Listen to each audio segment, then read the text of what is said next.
Well, Lauren, Dee, thanks for joining us. Hi. How are you? Good, yeah. So Delagrave is the name of the band, Yeah. but it's you really. You're the main songwriter. Yeah. So now it's become more of a band sort of setup. So originally it was just my project. It's always been called Delagrave, but it was just like my project that You didn't want to use your name. No, I mean I don't dislike my name. I just I don't know, I just wanted to go under like more of a pseudonym sort of thing. I think in a band, a name for like makes like not just your project. You know what I mean? It's like a band name sort of thing. So it's better for everyone, I suppose, in that way. Yeah, I wanted it to be like kind of like Nine Inch Nails sort of thing, like set up, you know, like Trent Reznor writes everything and then he has like session musicians, but then it sort of turned into more of a collective, and everyone's having more input now, so the dynamics changed, but it's definitely better. Like a proper band feeling, yeah. So did you used to do some stuff just on solo then on your own? Yeah. So that's how you started. Yeah. Have you been in bands before, or have you always just done solo stuff? Yeah, I've had bands before and I've been in bands before, but this is like the most serious thing I've done. I would say. So when did Delagrave start? I think it was early 2016.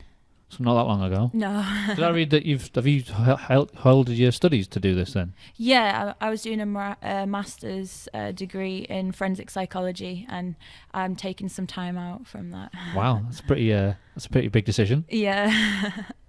It's we got asked to do This Is Tomorrow, and a few other things were happening at the time, and I just kind of felt like if I didn't seize the day and seize that opportunity, I would regret it later on, because I can always go back to my studies, but I think music, it's more imminent.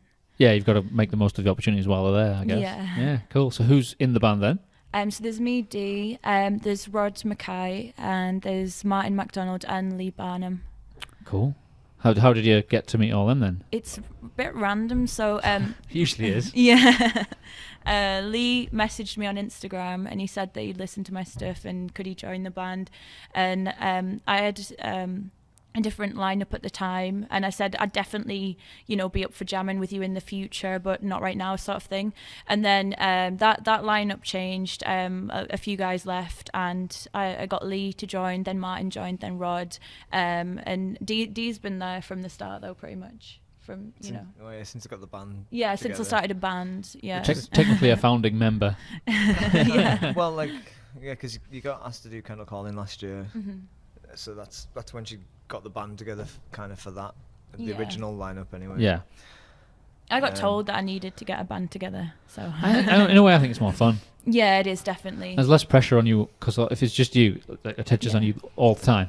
There's no let up. Definitely. Whereas people do like guitar solos or just a bit of camaraderie on stage between you and the other musicians. Yeah, definitely. It's more fun, like recording, writing. Everything's more fun when you can do it with your friends and. Yeah, even the travelling. Yeah, definitely. But yeah, so have you done many gigs over the last 3 years then? So when I first started out, I didn't gig. I was just a recording artist. It's not that I didn't want to gig. It's just that I was trying to live loop everything, and that was a process of, like trying to get that all coordinated. I did do a couple of live loop gigs by myself, and then my producer said, if you're getting asked to do Kendall Calling and things, it'll be beneficial to get a band together. So I got the band together, and then we did Kendall Calling. We did one at the Source Collective. And then we've done the Brickyard as well, haven't we? So we haven't done like tons of gigs, but we're building it up. We're trying to do more. I suppose at the beginning you're sort of just rehearsing and getting all your songs together. I mean, how long how long can you play? I mean, how much material have you got? At the moment, I would say maybe like an hour's worth of material we've got at the moment. So I noticed online you've got 4 songs that you've put out. Yeah. They're all separate things. They're not related to each other. Is that right? So they're all singles. So apart from Sober Summer, all of them have just been sort of me and my producer have created them. Sober Summer was done with my old lineup of my band. Okay, right. So have you got an EP coming out? Is that right? Yeah. When's that coming out? On the 30th of this month. Cool. What's it called? Constrictor. Right. So has everyone in the band sort of helped create that then? Yeah, definitely. And that's the first time you've sort of done that in that situation? Yeah, definitely. Yeah. So like I write the lyrics and the melodies and the all that. And do you play guitar as well? I play guitar and piano. Right. And I do like I'm trying to do a bit of production. I make all my demos on Logic, and then, but I do get like a real producer, and I get Rory to do things properly for me. Well, that kind of thing's essential skill these days. Like, Yeah. especially just doing demos and getting ideas down. You've got to be quite technical. Yeah, But it helps, doesn't it? It does, Especially yeah. showing the songs to other people as well. If you can do bits of it yourself, Yeah, rather than trying to explain it to them, I often find. yeah, definitely. So is that how? What's your normal? Do you normally come up with a guitar riff first, or do you ever come up with just lyrics on their own? Or? Yeah, I like to write poems and then turn them into songs. Right. So Martin, my guitarist, I'll say like, I really like these 2 chords, but I'm stuck. And then he'll come up with the rest of it, and he'll write his own little guitar riffs and stuff. And then everyone will, Rod will add bass, and then Richard will add synth, and Liam will add drums, and it just all comes together like that. What was the most recent gig that you did? It was it the Brickyard? I think it was. Yeah. Because you've done a few this year. Yeah, It's been pretty good. Yeah, it's been good. We did This Is Tomorrow as well in Newcastle. So there's a few bands that I really like there, like Falls and Lewis Capaldi and stuff like that. I saw got some good photos. Yeah. I like it when you play the bigger events and all the professional photographers are there. It's really good. Yeah. It's good promo photos to use and stuff as well, isn't it? It's good, yeah. So was there a big crowd there then? Yeah, it was surprising because no one knew was there or anything, so I wasn't expecting us to generate a big crowd. But I think like a couple of people like saw what was going on, and then more people joined, and then by the end of it, I was like, oh wow, that's. What time of day were you playing? It was quite early doors, wasn't it? It's about 2:00, I think. Yeah. So you get it's potluck sometimes. Sometimes it can work out great. Other times it can't. Yeah. Like everyone's gone for their lunch. I think we were quite lucky because the main stage hadn't quite started yet. Yeah. That always was helps. part of it. That always helps. Yeah. Yeah. So what is the longest show that you've done? Is this lineup then? Would you say? Probably. The longest show? Yeah. Well, I think they've all been about half an hour. Yeah. Yeah. You've So far, probably got I that think. that half an hour set nailed now, have you? Yeah. Well, did we do a longer one at the Source last year, maybe? You sit a bit closer to your mic. Maybe Yeah. 40 minutes or something, 45. Yeah. Do you ever do Yeah. any covers if you play longer? Yeah. Yeah. What do you do? We've got Labby Sifri. I got the Eminem sampled it. Oh right, yeah. Down.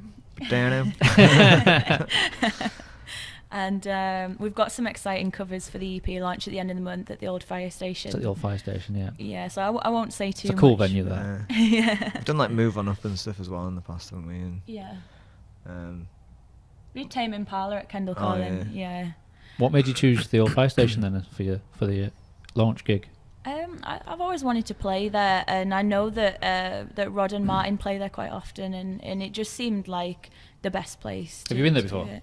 I got up the other night when Redfish were doing their EP launch. I got up and I sang with them. a bit, Cool. so It is a really cool venue. Yeah. I think it's almost a bit unnoticed, underrated, but not a lot of people know about it. I think. Yeah, they have some good acts on Yeah, there. they do. It's really Yeah, good. and it's like some people are surprised. Like it's a proper venue. Yeah. It used to be, but it is now. Yeah.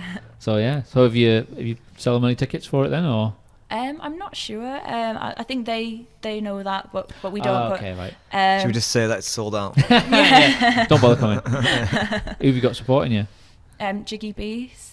Cool. So they're one of my favourite bands in Cumbria at the moment, and they're like psychedelic funk, and they're our friends as well, and they're really funny, and they're just really, they put on a really good live show. Yeah. And Peter Cat from Glasgow, so he does like a lot of live looping, doesn't he? Yeah, it's like Yeah. electric solo looping stuff. Like, it's pretty cool. I seen him. What was it? The Fell Bar in Penrith a couple months ago, and I was like, yeah, this is sweet. So I'm to play like. You just asked them. Yeah. Pretty much. Oh, that's pretty cool. So how many songs are on the EP? 4. Cool. I noticed some of your songs you're not doing typical 3-minute songs. No. Some of them are quite long, much longer, which I liked. Yeah. I thought. So do you want to do one now? Yeah. One sure, from the yeah. EP, Yeah. From the EP. or whatever you want to do. Do you want to do an older one and a new one? Yeah. That's what Melanie did. She did one of her older, Yeah. more popular songs, and then she did one of the new ones. Yeah. Do you want to do Crave? We'll do an old one first then. Yeah. I'll get a bit trivia as well while you're doing that. Should I point this at the guitar? Somewhere in between. Yeah, that'd be cool. Yeah, I'm not doing any, but Okay. Hey, it's popping. There we go. Let's try this.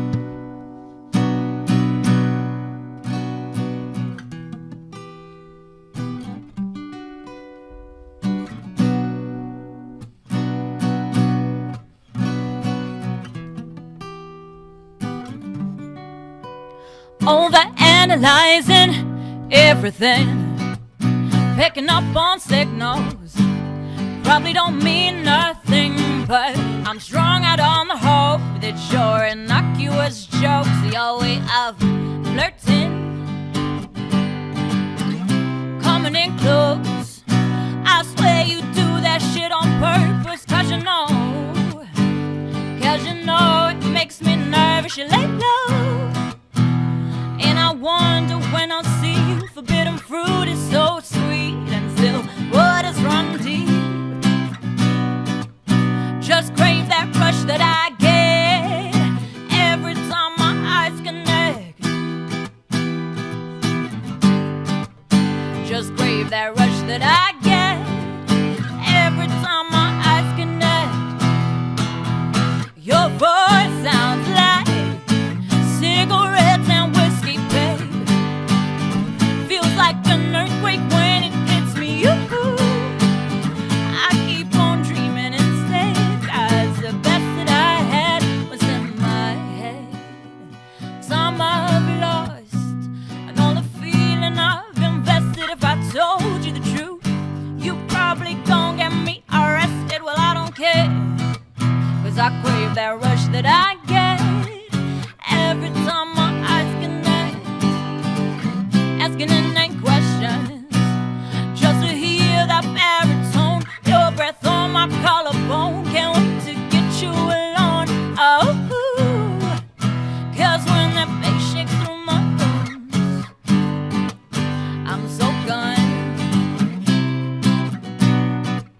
Just crave that rush that I get every time my eyes connect. Just crave that rush that I get every time my eyes connect. Your voice sounds like cigarettes and whiskey, babe. Feels like an earthquake when it hits me. I keep on dreaming instead, 'cause the best that I had was in my head. Yeah.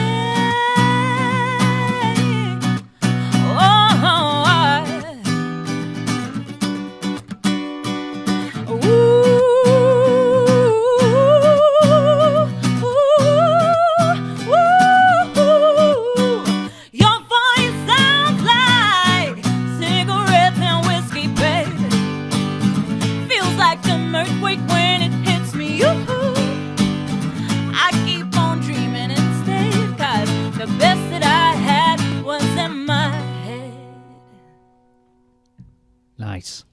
Thank you very much. So what's that song about? This How song, old is it? This song, I think it was maybe like 2 years old, I think. I was writing a paper on stalking for uni, and Yeah. and I was like watching a program about it as well, and it's just completely fictional. It's just like a scenario that I came up with in my head about like getting completely like obsessed like with someone, like just completely like sexually obsessed with them. And So you're doing that from the perspective of the stalker, not Yeah. the stalker. Ah, okay. Yeah. Interesting. That's different. yeah. So you don't write about the typical matters of the heart, love songs kind of thing? I've done. Been there, done that. Yeah, no, I have done. I just tend to get bored with it, so It's been done. yeah, no, I think you can do it really successfully. I know a lot of brilliant artists that I care about a lot that do that really well. I think for me, it has to be a bit weird for me to be interested in writing about it, really. I suppose that translates to the listener as well, I suppose. Yeah. Because if, like, Matters of the Heart, it's a crowded market, isn't it? Yeah. So you've got to do a bit of a different perspective on things. Yeah. So do you do the lyrics yourself, 100%? Yeah. Cool. So what would happen if one of the other guys said, "I think you should change that"? Or? That's the only thing that I'm a huge control freak on, so Right. I would just say no. Fair enough. But music-wise, it's pretty open. Yeah, music-wise, I'm open to new ideas, and like, you know, if someone says like, I really think this element would sound cool in this song, I'm like, you know, if I think it sounds good, I'll be yeah. And you know, I'm not sort of like rigid, like we have to do it like my way or anything. I think it should be more like a democracy when you're in a band. I think it's better for everyone that way. It is, yeah, 'Cause definitely. for the other people, it becomes like a bit of a dictatorship then, doesn't it? Yeah, definitely. That's why some artists have a big turnaround of band members, because they're sort of, it's my way or the highway. Yeah, Quite often it's the highway. Yeah. Sometimes though that can get things done though, can't it? Well, some people, they're very driven and they have a certain way, and people either go with it or they don't. Yeah. But sometimes that's what makes them, I guess. Yeah. But it's a bit like a relationship, really. It's about compromise. It's about finding a balance that works for everyone, I guess. Yeah. But you only learn it by doing it. Definitely. So you've probably learned a lot in your time. I think if you care about your friends and your band, and you want them to be happy, then you'll sort of like negotiate things and be more open to that sort of thing, because it's definitely not healthy for me to just dictate everything that happens. You know, I don't see it as like my band. I see it as like the band. Yeah. So how big a decision was it to hold your studies then, to do this? It was a really big decision. So I was, my job is something that I have to concentrate fully on. It's the sort of job. I work for the NHS, so I have to be fully immersed in what I'm doing at work. And then I was doing that, and then I was doing the masters, which was pretty intense as well, and then the band stuff. And if I'm completely honest, I just had like a bit of a breakdown, and I couldn't sort of keep all too much on your plate. Yeah, I couldn't keep all these things going the way that I was. So I was also volunteering in the prison. I was teaching music in there. So. Anything else you want to add? So it just got too much. Yeah. But still a bold choice to go music, because as we know these days, it's a difficult path. It is, yeah. It's not that I'm putting all my faith in music or anything like that. I just it felt like the right thing to do at the time. Yeah, I suppose opportunity, and you've got to go. You're going for it, I suppose. Yeah, definitely. Yeah. So when did you start writing this EP that's about to come out? I actually started writing this last year. So one of the songs that's on it, it's called Forgiveness. I actually recorded that last year, and that was without the band. So that is just like with like drum loops and things like that. So yeah, it's a bit different to the other songs, but we've made it sound as cohesive as possible with all the mastering. Giving it the band treatment. Yeah, so there's still no one playing on it really. It's still like very heavily produced, but the way it's been mixed and everything, I think it does sound cohesive with and it's actually, strangely, it's quite similar to the style we've got now. It's got that soul influence and stuff that we've got now, so it's lucky. So how was it recorded? How do you do it? So with that, it was just literally, I play guitar, but I wouldn't say that I play guitar well enough to play on my own records yet. Right. So I got Rory to play the guitar part that I'd written. And when you do, he's out. And then I sang, and then I programmed all the synths and everything. And Rory did all the production work on it, which is really cool. And then after that, obviously we did the stuff with the band. So it is different. But I think where did you do it all at? Majority. Yeah. It's actually recorded at my old high school. All right. Okay. Where was that at? So in Keswick School, down the bottom of the hill, so separate from the school, they've got now a recording studio called Massive Music that my mate Rory, he runs it. And I've heard of that. Yeah. Yeah. That's cool. That's handy. Yeah, it's good. So was that like a proper studio situation where did you all have to go in at the same time, or you just going in at different times to do various things? Yeah, we all went in together, and then we did record all our parts separately pretty much. I think the bass and the drums might have been recorded at the same time, I can't remember. But I did my vocals separately to the guys being in there, so that was in a different day and stuff. So you haven't given yourself a time scale for all this in terms of like, I need to get back to my studies? Because it's almost like a plan B. Yeah, it is. Yeah, I think I need like a couple more months, and then I'm going to go back to my studies. I just wanted to get gig season out of the way. I think when winter comes, it's going to be easier for me to go back to my studies and not have to juggle everything so much. And then do you think there'll be opportunity for you to come back and do it again? Yeah. At uni. Music. If you go back to study, you'll come back to music at some point? I can still do music and studying at the same time. I think just at that time, it was just getting a bit intense doing them both. Right. And with the volunteering as well, which I'm not doing at the moment. I might go back and do that next year, but I'm not doing that at the moment. I suppose with the music, when you get it to the cycle where you like write, record, put it out, tour, you can sort of get it in to fit in with your your schedule, can't you? Yeah, definitely. Yeah. So have you got some dates once the EP's out? Are you doing some stuff to promote it then? Yeah, so we've got the EP launch, and then we're at the moment we're trying to organise. We're talking to venues and trying to organise gigs for the winter to promote the EP and stuff. So that's important. Because there's quite a few around it. Are you thinking of going anywhere further afield? Edinburgh. I've got a few mates in Edinburgh. I know a few people there. So like it would be good. I felt like if we did Edinburgh, I could sort of text my mates and be like, "We're playing tonight. Come down and stuff." Because it's quite intimidating playing a new city where it's good though. For yeah. You. Oh yeah, it's really definitely good. But it's scary the first time you play a new city. Yeah, Scotland can be quite intimidating. Oh no, I love Scotland. I would move there tomorrow if I could. No, but music fans are great out there though. Yeah. Really enthusiastic, and there are some awesome venues. Yeah, there is. Yeah.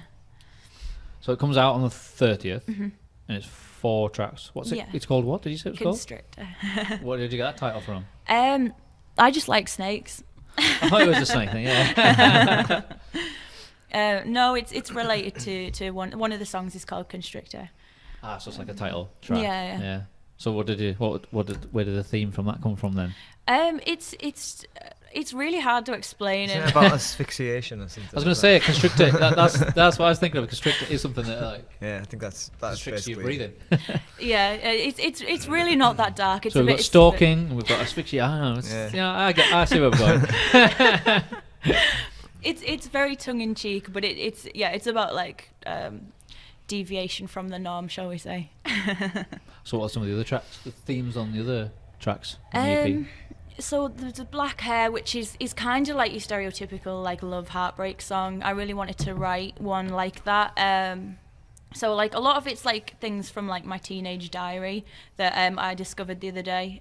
So like themes from that, because things were really intense when I was a teenager. I didn't they always realise, are when you're younger. Yeah. Or even when you go back to like 5-year-olds, like something terrible's happened, like someone's nicked your sweets, or something like, oh my god, bawling your eyes out. The next 10 minutes later, best friends. Yeah. But yeah, so that must have been quite of a shock. Yeah, I couldn't believe how much more intense like my emotions and things were then. So I thought it would be fun to sort of write about that. And then there's another track called Left, Right, Good Night, and that's another sort of like tongue-in-cheek one. But it's just about like I would rather that I don't like when people try and mess with other people's heads with their words, and that psychological like almost abuse, isn't it? I don't like that, and it's kind of like my views on that, and that in an intimate relationship, how the damage that causes sometimes. It's pretty deep. Yeah. So have you got songs written beyond this EP already, or? I'm working on one at the moment that I'm really excited about, and I kind of got inspired by like a TV program I was watching, so I'm excited about that. Yeah, I want it to be more psychedelic than the stuff on the EP. So how different is the EP from the stuff that's already that's already released? So the stuff that's already released, like I was sampling like a lot of like unusual instruments, so like a shamisen, and I've got like a happy drum, like it's like modelled on them big like spaceship things, the steel tongue drums. Yeah. I've got like a mini one of them, and I sampled that, and it used like a lot of samples, a lot of like like synth bass and stuff, and like a lot of R&B type drums, whereas like now things are like, it's more like funky. We're trying to be more psychedelic, try and be more maybe more R&B kind of. Yeah, it is more R&B. Yeah. The whole band kind of actually playing. Yeah. It's just what comes out, sort of thing. Yeah, it's random. It's more similar to the live kind of sound, but. Yeah. You want to capture that on a recording. Yeah, but it's different because like obviously I've been in the band since the old lineup, and like even the songs that we used to play in the old lineup sound different now. It's funny how adapted. Different. It's like the band is the filter, so you put it through a different filter and it comes out differently. It's funny just how changing one person can just change the whole feel of something. Like it's good though. But yeah, it's still it's all It's all really good. You quite often go through different lineups and suddenly it clicks and you go, this is it. Yeah, definitely. And that comes out in the performance plus like you say, the songwriting. Obviously, it might be a bit different for you having this particular lineup, writing these songs. Yeah, but it's been so good because Martin has like this big amp, this big Leslie amp, and it has this really unusual sound. And I wasn't actually aware of how to create that sound before I met Martin. And he said, you know, like sometimes it kind of sounds like an organ almost. Like I think it is like an organ amp or something. It's like a Hammond organ amp. It's got like this massive spinny like tweeter in it or something as well. It's mad. Yeah. Sounds interesting. It looks like a robot from the 1960s or something. Like So that's been used on this EP?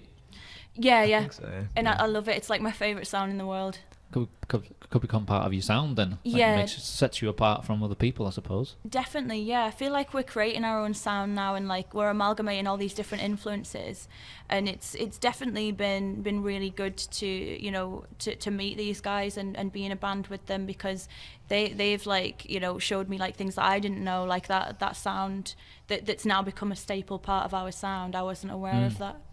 Do you think do many people doing albums anymore? Is there any point to doing albums? I'm not sure. It used to be it's cheaper to do an EP, but the way people consume music now, you've only got just separate tracks out. Yeah. But that's pretty much how, especially younger people, consume. Like, man, people don't really listen to an album from the start to the end anymore, which is sad. But then again, people are buying vinyl again now. So. But the argument is they only listen to albums in the past because they had to. Sing separate track, unless it came out as a single. The rest of the album was only available as an album. But like, I don't know. So I've got a soft spot for lots of albums that are like a body of work, aren't they? Yeah, like it's like a statement in time of band or whatever, isn't it? Like Great Gig in the Sky.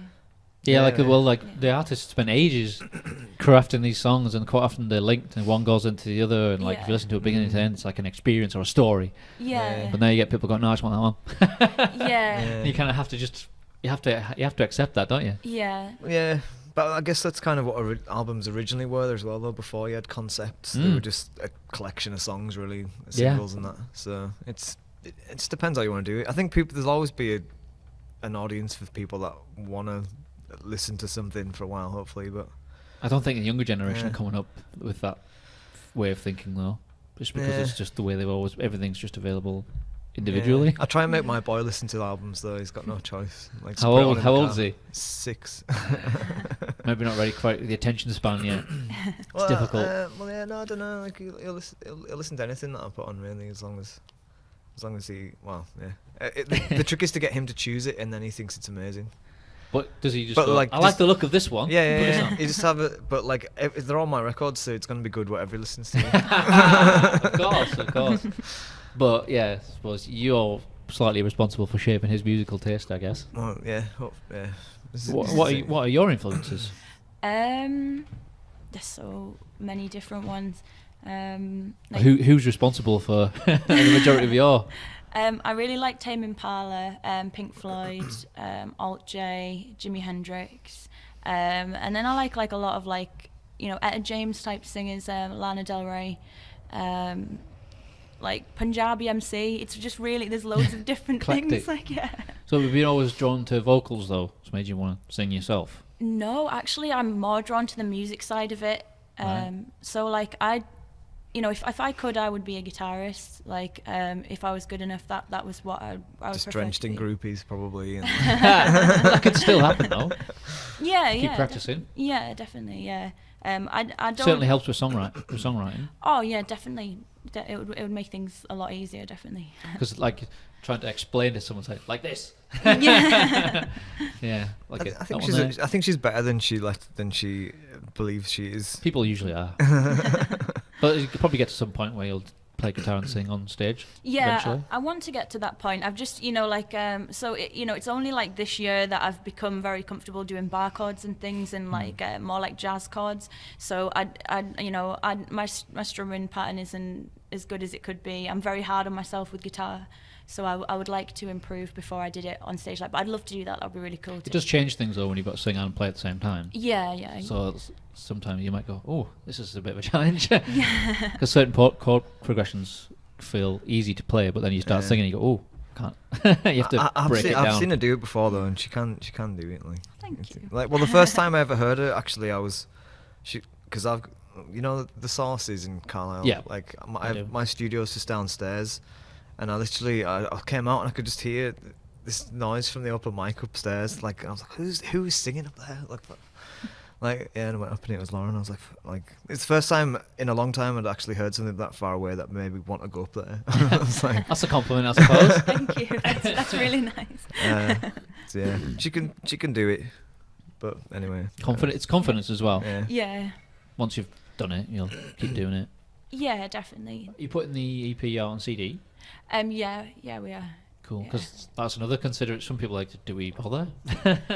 I thought that at first, and then a couple of people said, can we buy the EP, like the hard copy of it? And I thought it's definitely worth doing. I mean, gigs is probably the only place you're going to sell them. Yeah, definitely. But some people want them signed as well. So they have signed. You got T-shirts? I haven't thought that far. I mean, sort of things that you need money to do as well. So you've got to make some before you can spend some, I suppose. Yeah, definitely. Yeah. So have you done much other press for this? I saw a couple of articles online. Yeah, so there was like the News and Star. There was another one. What was the other one? The Keswick Herald or something. The Keswick Reminder. Yeah. There was, I can't remember. There was another paper as well, I'm sure. I don't know. This isn't my responsibility. You just turn up and play. Have you done BBC introducing? Yeah, we did an interview for that as well. Did you play some songs on air? Yeah, we did. With Tom Salmon, was it? Yeah, he's cool. He's a really cool. Yeah, he's a really nice guy. I'm hoping to have him on here in a couple of months. That would be cool. Yeah. He's one busy man though. He's been to like every festival going every week. Like, I'm at this festival. Now I'm at this festival. But did you do Kendall Collin this year? No, we did it last year. Cool. I got in there. I was being a roadie.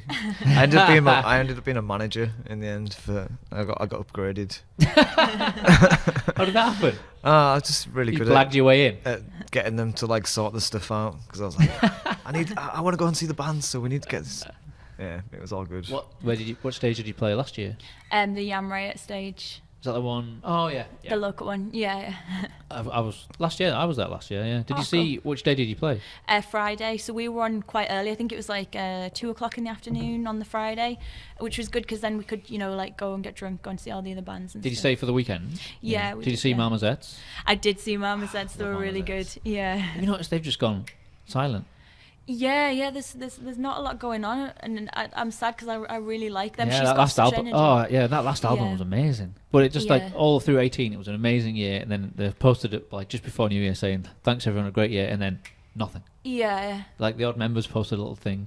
Maybe they're working on something really. They could be, yeah. Unless they're taking a break.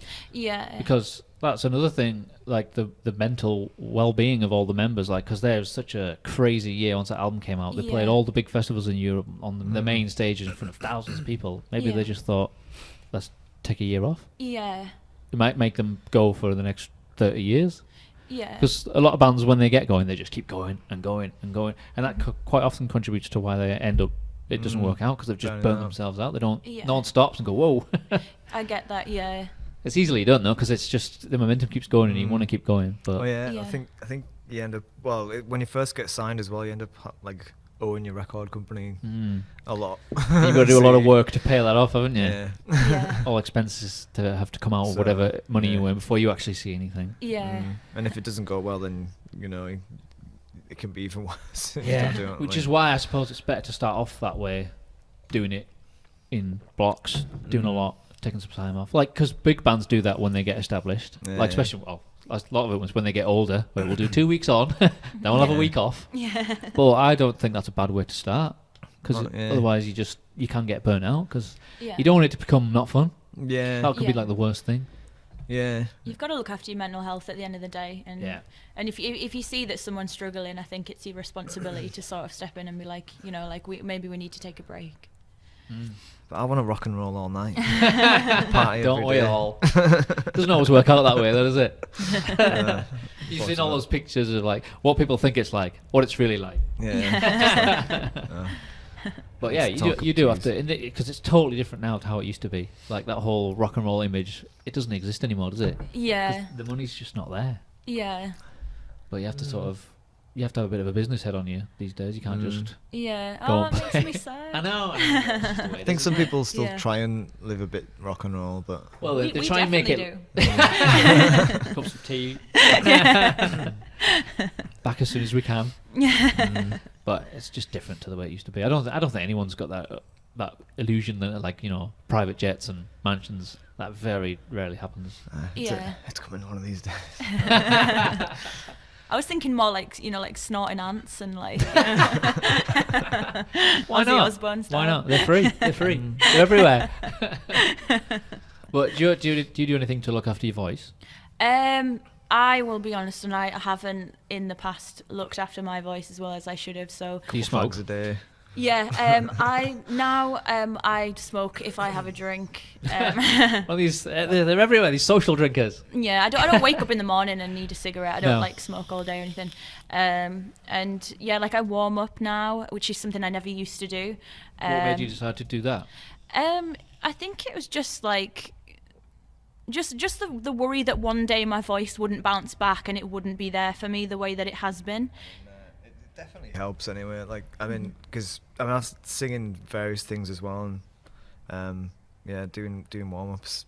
It helped me a lot, because at first I would start to lose my voice if I'd been singing for a long time, but just knowing how to control your voice properly, doing stuff. Have either of you had like basic singing lessons or techniques that you've learned from people? Yeah, I had them when I was very young. I trained classical as a classical singer.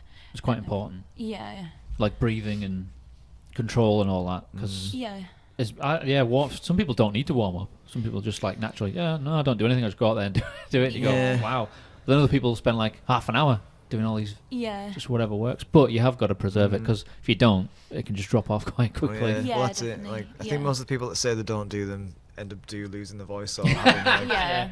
It's problems. It's what you're saying about thinking. As you get older, the longer you do it, it is going to sort of deteriorate at some point. But there are things you can do to preserve it. So Yeah. if you start doing that while you're younger, then Yeah, It's gonna help. definitely. It's like having a skincare routine. It's just, you Yeah. know, like if you look after things, they're going to look after you. And I'm not massively obsessed with my vocal range or my vocal ability. I just like songwriting. You know, like obviously it's important that I sing in key and it's important that it sounds good.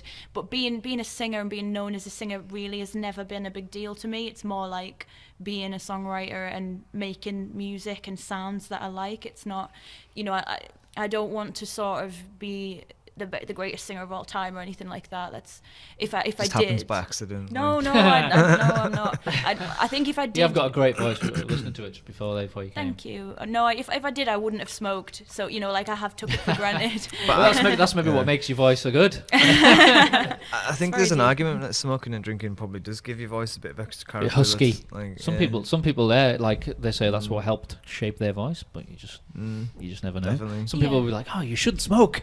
Yeah. Ruin your voice, but Yeah. maybe it won't. Honestly, I can't count on two hands the amount of time people have said that to me. It could go either way. It could either make it better or it could make it worse. Everyone's different. Yeah, I like really deep voices. That's the sound that I like. So that's why it doesn't really bother me so much if it has made it deeper. Because you know Also, it'll change it. How old are you? 27. So it'll change as you get older anyway. Yeah, definitely. Yeah. But these are all things that just affect you. Yeah. Have you ever had to play a gig when you've been ill? I have, and it's horrendous. Yeah. What are your techniques to battle that then? Just drinking like honey and lemon and, you know, cough sweets and stuff, but it's Vocal just zones. vocal zones. It can be horrific. Yeah. Sometimes I've just said, I'm not well, Yeah. but I'm here. Yeah. You feel like you should be there, don't you? You feel, you know. We don't want to let anyone down. Yeah, you don't want to let people down. I think the adrenaline can kind of get you through it. It definitely sometimes. does. Yeah. Definitely. You can do all the medicines and then you just go on and you just get through it. Yeah. And then you go, wow, I got through it. It was a bit wobbly at times, but people don't mind. Yeah. Nah, it's rock and roll, isn't it? Like, It's part of it. Or like if you had an injury, like Dave Grohl Yeah. playing on a throne, yeah. not being able to run around. But yeah, so like singing and playing guitar at the same time, it's difficult. It is more difficult than just singing or just playing guitar. I found that. But would you rather, in your ideal situation, would you rather just be playing guitar? Even Yeah. yours? That's crazy. You'll probably definitely end up doing both then. Yeah, no, I'd love to do both. I think when like in Jiggy Beast, our friend's band, like Luke, he plays guitar and sings, and it just does look so cool. And I don't know, it's just like he's got this connection between the two that I would like to have. I would like to. Especially if you wrote something. Yeah. You wrote the guitar and you write the vocals. Yeah. That can mean quite a lot. I mean, I would still have Martin in the band because Martin is an amazing guitarist. I would just play rhythm. He's been on here. Yeah. Yeah, he did a little guitar thing, but that was before we really did that. We didn't do that then, did we? We didn't really. No. I think he was the first person to do anything like that. He's cool. He didn't say he was bringing his guitar. He just showed up with it, and we were like, "Oh, okay." That's awesome. And then after that, we were like, if anyone like plays, you might bring it along. Yeah. So then we sort of put the snippets out as separate things online. That's cool. Yeah. Yes. So Melanie was good at that. Yeah. That was the first proper one we did. It worked out really well. I love Melanie's music. I love that Dreamer EP. It's just it's so beautiful. That was the term that we coined, what she writes, sad bangers. Yeah. Sad bangers. I like that. Always like these deep, meaningful love songs. But like one of her most popular songs was something when she wrote when she was 16. She's like sort of embarrassed by it now, doesn't really want to play it. But everyone's like, no, you've got to play it. Yeah. You kind of stuck with it because you must have had that songs that you wrote a while ago. Yeah. Maybe meant more to you at the time, and now you just sing them.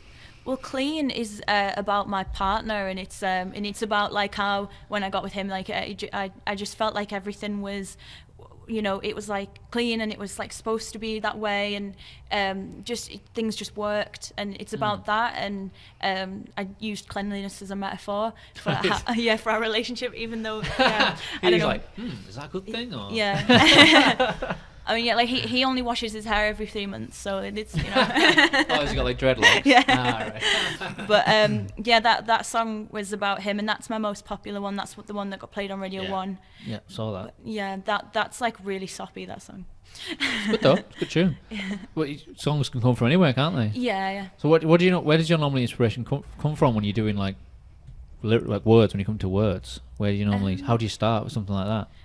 So like when I first started writing songs, do you know the Thomas Harris books and like Silence of the Lambs and stuff? Oh yeah. Yeah, so like I've always been obsessed with those books and those films. So like a lot, I love like all the ways that things are described in those books, and that inspired me to like, in my own way, like describe my life like that and sort of psychologically analyze everything. But I'm really inspired by like TV shows and nerdy stuff and. Observations. Well, they can give you good ideas for themes for songs, can't they? Yeah, movies definitely. and TV. Yeah. They sort of go hand in hand. Yeah. But it's just it literally just come from anywhere, can't they? You just have an idea. Do you make it? Do you sometimes make notes of stuff? Definitely. In case? Oh yeah. In my phone, I've got like all these memos on my phone. I hope it never gets hacked because it'll look really weird. Like, who is this mad person? Yeah. No, I do that as well. Like a possible song title or an album title or just like a phrase. Oh, I've never heard that before. Like we've got a song called Council of War.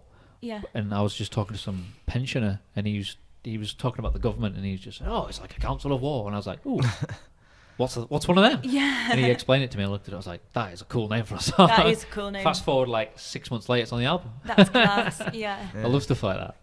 It's cool. Yeah. I think people always assume, like, especially if you're a girl, that any songs that you write like reflect your current situation or your current relationship and stuff, and that's never the case with my songs. Why would it be any different to apart from Clean, men? that you just said like 2 minutes ago?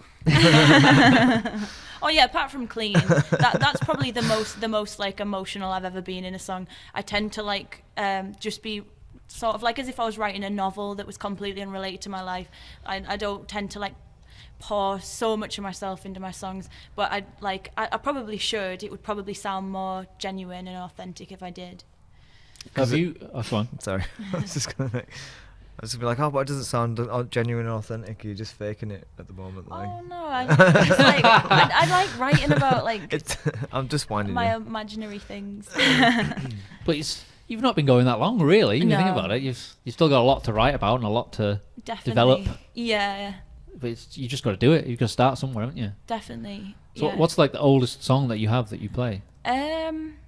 It's probably Clean or Giovanni. We sometimes play Giovanni, but we don't really play. That's not online, is it? That's on SoundCloud. Yeah. Okay, right. We don't really play that much because it's very different to our current stuff.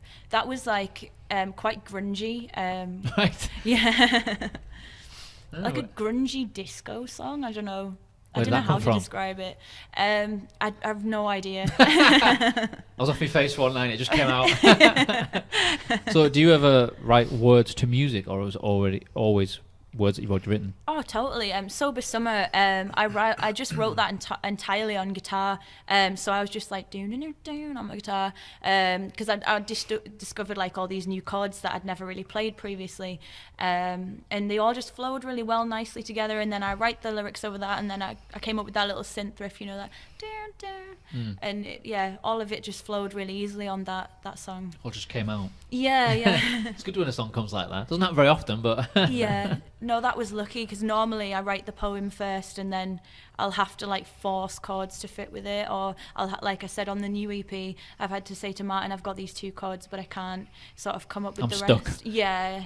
And he just helps you out. Yeah, like he'll just come round. Like I think the other day when we were writing one of our songs, I said, I've got these 2 chords, and I said, can you help me? And he was like, I'll be over in 20 minutes. And he lives in Penrith, and he just came straight over.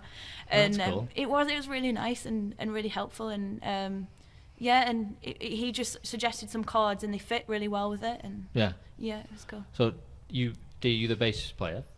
I'm the synth player. Synth player. Well, keys, I guess. I do like electric piano and a synth. So yeah, just mixing up different noises. I do play acoustic guitar in one of the songs live, Forgiveness. You play drums as well, though, like not in the band, but you do play drums. Yeah. Multi-instrumentalist. Yeah. What's your instrument of choice? Well, I've been playing guitar the longest, but I don't know, I'm probably. Or does it change? Yeah, like I got more into drumming for a while, and then but the last sort of year or so I've been playing more guitar again, because I was playing drums in a few bands, and then I ended up leaving all those bands and doing this instead. And so I'm in like a cover band as well, but I just play guitar and stuff in that. So what sort of contributions have you made to this EP? Just attitude.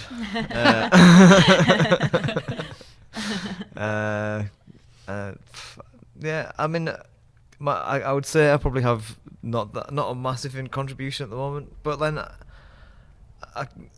most of the songs are ones that she's like Lauren's written, and like most of the parts she's kind of written herself, and then I've kind of like just.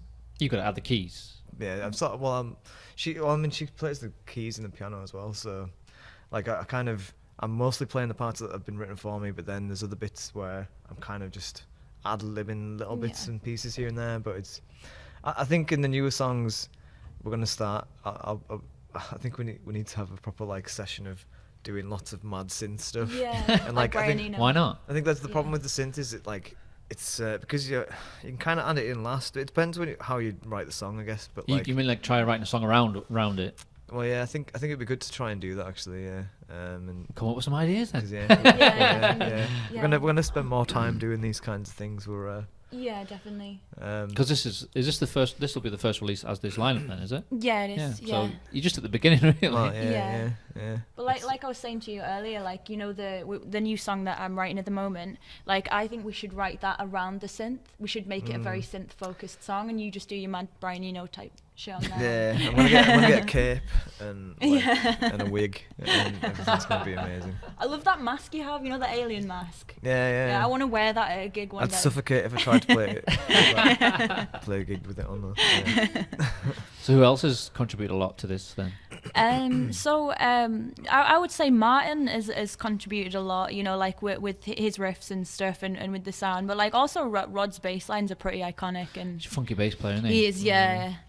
Like it doesn't sit around and sit in the background. No, you can not always at all. hear the bass, which Yeah, I like. definitely. I like that. Yeah, it is very prominent, and it's like one of the songs, Constrictor, is really upbeat, and it is like the bass line just makes you want to dance, and like when I listen to it, you know, I don't normally like love my own songs. I want to dance to them, but I do want to dance when I hear that song. That's a good sign. Yeah. So what sort of stuff do you listen to in your own time? Like classical music and stuff. And, all right. Well, no, I'll listen to all kinds of stuff really. What got you into what guitar-wise? What got you into that? Well, I did classical lessons when I was a kid because my mum had like a guitar in the cupboard that needed used. So I started when I was like 8 and did classical lessons for a few years, and then I got my first electric when I was like 13 with my paper round money or something, and just started learning Oasis and Beatles, of and course, just all the staples of guitar, and then I got more into weirder stuff, I guess, as I got older, like the Pixies, and then I don't know.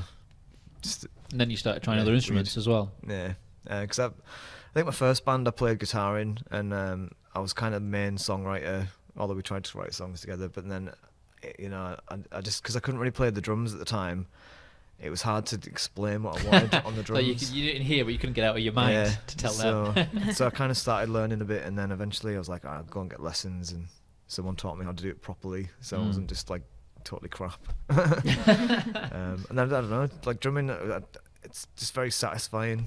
Like I find it, it's cathartic, isn't it? You can make a lot of noise with drums and stuff. I'm assuming the more instruments you can play, it does help with songwriting as a group. Yeah, you can like have ideas for all the instruments, I suppose. Yeah. Which you maybe you'd have, but you wouldn't know how to explain it. Yeah. So humming a beat or a guitar riff. Yeah. But Lee's like a way better drummer than I am. Like I'm the drummer in the band. Lee's an amazing drummer. Like he's absolutely incredible. That's what people always say at like gigs and stuff. They're like, "You've got an amazing drummer." Where's he based? Carlisle. Right. He's actually in Canada at the moment though, visiting his brother. Yeah. So yeah. You launch when the EP comes out? Is that when the launch gig is? Yeah, he'll be back for that. Yeah. So that's the 30th of this month. Yeah. So is your gig on the day it comes out? Yeah. Yeah. So it'll come out at handy. midnight. And You must be pretty excited for that then. I'm really excited. Yeah. How long are you playing? So we're playing for about an hour. Do you think? I think We've so. got two Maybe. other bands, so yeah. Have a rehearsal and time it. Yeah. I think we've got enough stuff. It depends on. Yeah, well, We're I doing mean, two we can covers. definitely. We might have like 5 covers in the end. We'll see. Yeah. You've always got some in the bag to pull out if you need them, haven't you? Yeah. But yeah, now that's the challenge of an hour is to make it never boring. Yeah, From definitely. beginning to end, where people aren't gonna. Yeah. There's definitely a variety of songs. Like Your Yeah. more happier kinda ones, goes the up lower and ones, down. fast. Bit of variety. Yeah, I think there's something for everyone in there because we're doing a couple of mashups. So, All right. We're doing like Of your own songs. no of covers because we were just round at Lee's the other night and we were discussing what we should do and Band meeting. Yeah. Very important. Without giving too much away, Rod was saying a song that he really liked, and then I was saying like a psychedelic song that I really liked, and we were like, we could totally combine those. And luckily that you actually could combine them and they sounded good. So it's like, it's sort of, there's so many different elements going on. I think that there is going to be something for everyone at the EP launch. Cool. So how long have you been planning the EP launch? When did you announce that? When was that? To be honest, it wasn't that long ago. Okay. I feel like it's all we've been doing for like the last few months. Yeah, the last few months. Yeah. But yeah, I guess I don't know. It's been online for a bit, hasn't it? See, I didn't do the online part of it. So You're just a passenger. yeah. So what have you got lined up after that then? Or is like, are you taking a bit of a break before you do the winter ones that you said? Yeah, so we're hopefully touring this winter. I don't want to say too much because it's not like all set in stone yet. It's something that I'm organising at the moment. But we are hoping to do a tour. I'm going to take some time off work for us to do that. Cool. So that would be really cool, just to get the EP sort of promoted and go a bit further afield than Carlisle. It's always good to play new places. Yeah, definitely. So where are the main places where you played in Cumbria, did you say? Have you done West Cumbria much? We haven't actually. We need to do that because, I love West Cumbria and there's some really good venues there as well. Yeah. Yeah, so that would be an option for you in the winter. But so going past this year, what do you see for next year? Have you thought that far ahead? Yeah. I want to play more festivals. I want to release more singles. Just gig more, just get out there more, and I think that's what a lot of people do. They just release the odd song in between like an EP or an album, just to keep new content, because then it helps you do gigs, you've still got new stuff to promote. Yeah, Because if definitely. you just put a release and then 2 years later you put another release in between, you Yeah. haven't got anything else to promote. Yeah, that's a good been the idea. problem this year because our last thing was Sober Summer, so we haven't really had much to promote this year in terms of songs. Yeah, because it's kind of, while it was getting the new lineup sort of together and stuff again, I kind of lost that momentum, but hopefully we should keep going now. Yeah. And hopefully keep pushing something out every few Because months or it's something. quite easy to bang a song out now, isn't it? Just get it recorded and just put it online. Yeah, it's good. And then when you play your gigs after that, you've got another song to put into the set. Yeah. And then you'll get to the point that we had where it's like, you get too many songs, you go, oh, I have to leave some out. What do we leave out? So have you spent much time deciding over the set list? Yeah. We it changes every time we play. So does it? Yeah, but we've now, I think for the past few gigs, Constrictor is our opening song because it just has that impact. But I went to see Tame Impala in Dublin the other day, and their live show is just amazing. They have like all these like flashing like visuals like on a projector and everything, and it's just like really entertaining to watch, and that's something I want to work on more next year, like putting on a show. Yeah, putting on more of a show rather than just like playing songs. That's definitely part of it, because like when you get to the point when you're selling tickets and people are paying money, so you don't just want to be a band playing some songs. Yeah, you definitely. want to be a show. Yeah. So even just like your transitions between songs and stage banter and all that. Yeah. But it's just stuff you develop as you go along. Yeah, definitely. I'm getting more confident with that. Confidence. Yeah. I used to just like, when I first started performing live when I was about 17, like I would just stare at the floor and sing, and it's absolutely, I watch videos back of it and it's not, I don't know, I don't think it suited me and it wasn't great to watch. Well, a lot of people start like that though. Yeah. We should Confidence. do a gig where we just face away from the audience. You should certainly start that way. Start with back to the audience. So that means 10 years then you've been doing it. Yeah, definitely. It's a long time. How long have you been playing gigs? Well,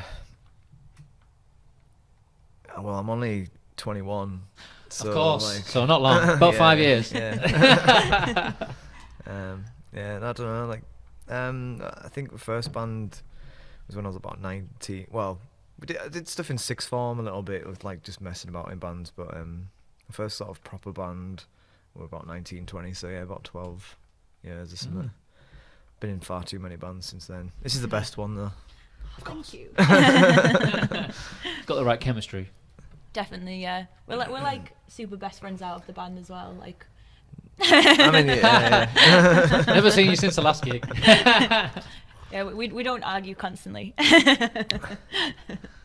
But it depends what you're arguing about though. Sometimes if it's like the band stuff, it's just usually because you care. Yeah, he calls me out on my own shit actually. Like I feel like it's a reality check sometimes. Like if like I'm not thinking about something properly, he like makes me realize like the way that like I'm thinking about it is maybe not the way it actually is. And I think that's good to like have someone like that you can bounce ideas off, and they're going to give you like honest, they're not just going to be like, yes, Lauren. Need to be honest. Yeah. Especially when you're songwriting, if it's like, if someone's shooting you on your ideas down, you hope it's like genuinely because they don't think it's that good. Like it's not like, is he shooting me down because he thinks it's not that good, or Yeah, I don't think I've ever had any issues with the songwriting though. Cause I'm always impressed by the lyrics and stuff, especially like it's one of the reasons I'm still here. I guess. But yeah, I don't know. Like, blessed, all singers are divas to a certain degree. Oh yeah. And like, I don't know. I'm just as bad, to be fair. When I'm feeling anxious though, like you make me feel better though. You like. You like, Lauren, I think you just sort of like, because sometimes I can like get a little bit down on myself, and like you always like make me feel better. It's good to have. Yeah. So do you spend a lot of time on the lyrics then? Does it usually take you a long time to say this is done? It depends on the song. Sometimes it just comes together super easy, and I can like bang, just like all the lyrics done in like half an hour. Sometimes it'll take me weeks, and I'll keep revisiting them and changing them. And there's so many songs that I haven't released because there's just something not right with the lyrics, and I can't put my finger on what it is. And because you carry the burden of doing it all yourself, there's no one you can go, help me. Yeah, I would love to, like, I don't know, like, hear everyone's thoughts on the lyrics and stuff. Like, you know, I think it's just, if you're singing some lyrics, they're going to reflect on you whether you want them to or not. So if I'm singing... You should always have the final say. Yeah, if I'm singing someone else's lyrics, that's going to be, like, you know, that's going to be known as my art and my, you know... People are going to assume that it's come from you, I suppose. Yeah, and associate it with me, yeah. But it's part of it, I suppose. It's a thing that you'll develop as you go along. Yeah. But I mean, have you gone back and rewritten lyrics completely? Totally. Yeah. I've done that before. Yeah. Sometimes it's better if you leave it. Yeah. You think I'm not going to do this. I'm stuck. And Yeah. You're just going to leave it, and you maybe come back like a month later, and you go, I've got it. You've got it. Yeah. Have you ever completely abandoned lyrics? A couple of times. Yeah. Yeah, you're going like, I'm going completely down the wrong. I don't know where I'm going with this, so I've just sacked it off. And then if I've come back, I've just come up with something completely different. Yeah. Sometimes for me, it helps to give the song a name first. Have you ever done that?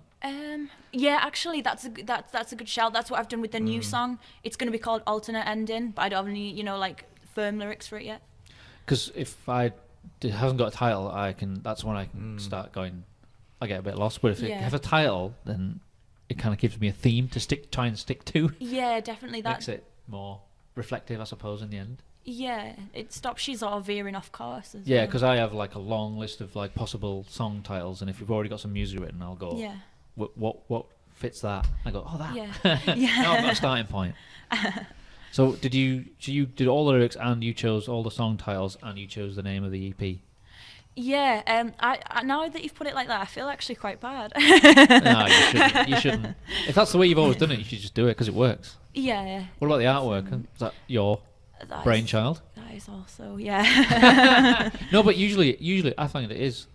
Yeah. The person who does the lyrics, they've already thought that stuff's come to mind. Yeah, it's a full project. In my head, it's like a full project, and it's all cohesive and it all fits together. So it, you know, as much as I'm always open to outside, you know, people like giving me what they think we should do and everything, as much as I'm open to that, I kind of feel like if you have like a creative vision and stuff, it is hard like when, you know, it can sort of become a bit messy when, you know, everything's just thrown together randomly. I think it should have a theme. And so what is the artwork for the EP?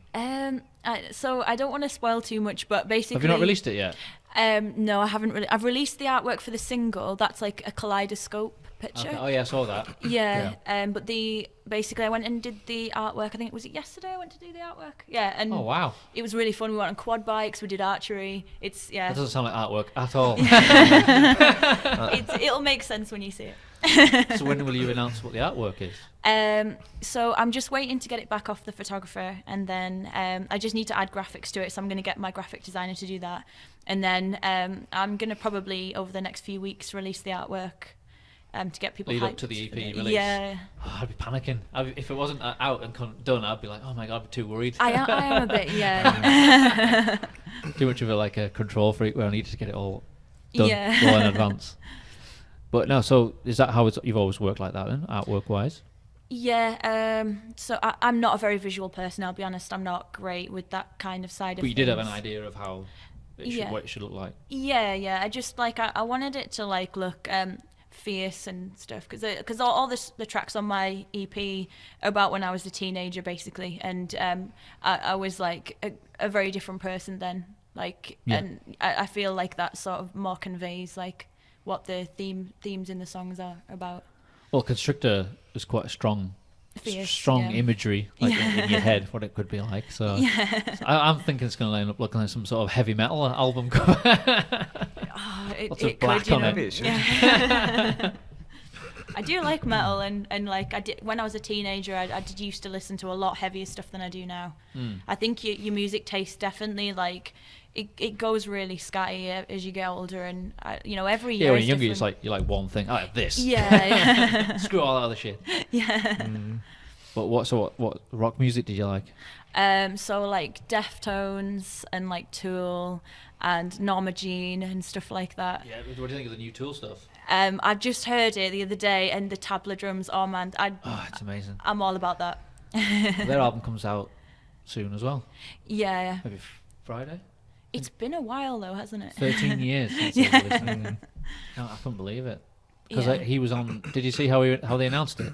No. He went on Joe Rogan, the singer James Keeney went on Joe Rogan podcast live and just said okay. And he did the tweets and the Instagram posts while he was on air. Yeah. Said this is the album. That's awesome. And they just like put it out. And I didn't know obviously, that. Because that's the biggest podcast in the world, so it's like millions of people all at the same time. So that's cool.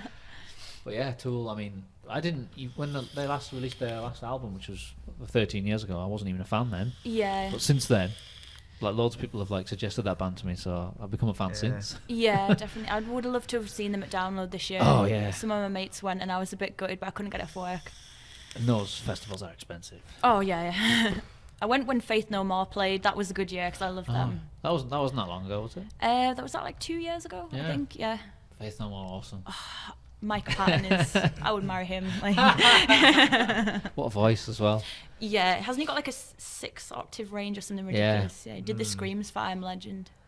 Oh, did he? Yeah, you know the zombie screams. Oh right. Yeah. I did not know that. Yeah, he's got some voice, and he can still do it. Yeah, even definitely. though he must be in his 50s at least. Yeah, he's still got it. He has. In all ways. I don't know if he looks after his voice. I reckon he will. Like, Yeah. I think a lot of those metal people do. It's surprising, like they tend to be like Corey Taylor with his. Oh yeah, well I mean he's like a fucking pop singer as well, isn't he? So he can do it all. He's got amazing clean vocals and the growl as well. Yeah. Such control in either of them. Yeah, but same with Chino out of Deftones. Like his voice is so beautiful. It reminds me of Robert Smith out of The Cure. But then when he screams, it's just like it's brutal. It's like a blood curdling scream. Like. Have you seen these new reaction videos where vocal coaches watch singers? I think I have. Yeah, I've seen one of them. Yeah. I just started watching them a few weeks ago. So it's like I can't remember her name. Is it Rebecca Vocal Athlete, RVA? She's called. She's from down south. She's dead posh, but she's like watching all these metal videos. And she's going, well, he's a bit of control here. You see, he's not opening his mouth properly. I wouldn't normally recommend people do that, but it works for him. It's just strange. Like all these reaction videos are just exploding now. It's just the new thing. Yeah. Never would have thought that was. I'm watching people watch other things. It's a bit like playing The Sims. Yeah. I do like those videos of like isolated vocals of like pop stars, like Britney Spears and stuff, and you can hear how terrible they are live. And it's like, Someone got hold of the raw vocals. Oh my god. But that just shows you like how much they rely on the technology these days. Backing singers. It's pretty. I don't know. Disappointing.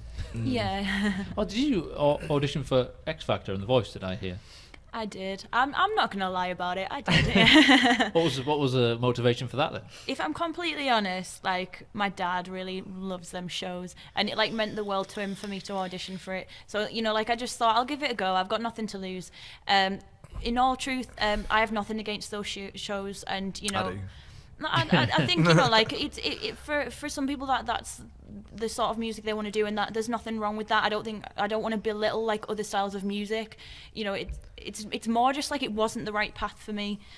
So it's not like sour grapes or anything, but people say, would you go on it and again? And it's like, no, because I want to write my own stuff, and I don't sort of want to, I just feel like they do like dictate to you how you should be on those kind of shows. The time's passed for those shows anyway. Yeah. They've not made a pop star in like, no, and it's usually like if someone who finished third ends up having some sort of career. Yeah.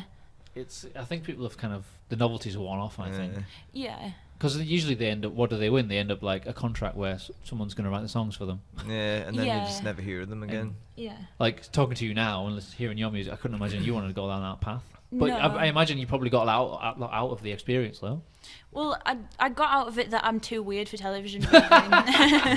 Oh well. Yeah, when they say it in The Voice, like that it's all on The Voice, and I think it is more so than the X Factor. But they did want to interview me, like when I'd got and they said what? What? Spinny chairs. Anyway. Yeah. All right. Yeah. But they wanted to interview me about like my influences, and they said, what are those? And I was like, well, like The Godfather, Hannibal Lecter, and they looked really disgusted. Well, not the answers they were looking for. No. So what was it like then? What was the? the experience? What did you have to go through? So you go into the Hilton Hotel for The Voice, and there's like 10 of you in a room, and you all have to like stand in the round, and you all have to like sing for 10 seconds exactly. So like everyone went round, and there was some incredible singers in there, way better than me. And then they say, right, go outside, and then you come back in, and they said Lauren's the only one that's got through today, and out of that section of people. And I was like really shocked, because there was people who were way better than me, but I guess it's subjective in it. That's what they, you know, maybe were lacking on the day. They needed a bit more of that type of voice or whatever. And then they said, come upstairs and we'll interview you and about your influences and stuff. And then they said, you know, if you go home, we'll email you. And they emailed me like songs to pick for the show and stuff. So it was like they were shortlisting it all the time, and then they said, you haven't made this cut. So I was like, oh, okay then. So it, you know, I wasn't upset about it or anything. I didn't really have any feelings towards it. I think my dad was quite upset, but like, you know. What about X Factor? How did that differ? That was completely different. That was like, you go into the Metro Radio Arena in Newcastle, and there's like hundreds and hundreds of people there, and it's all like really crowded, and you just sit basically all day and wait. It's completely different to The Voice.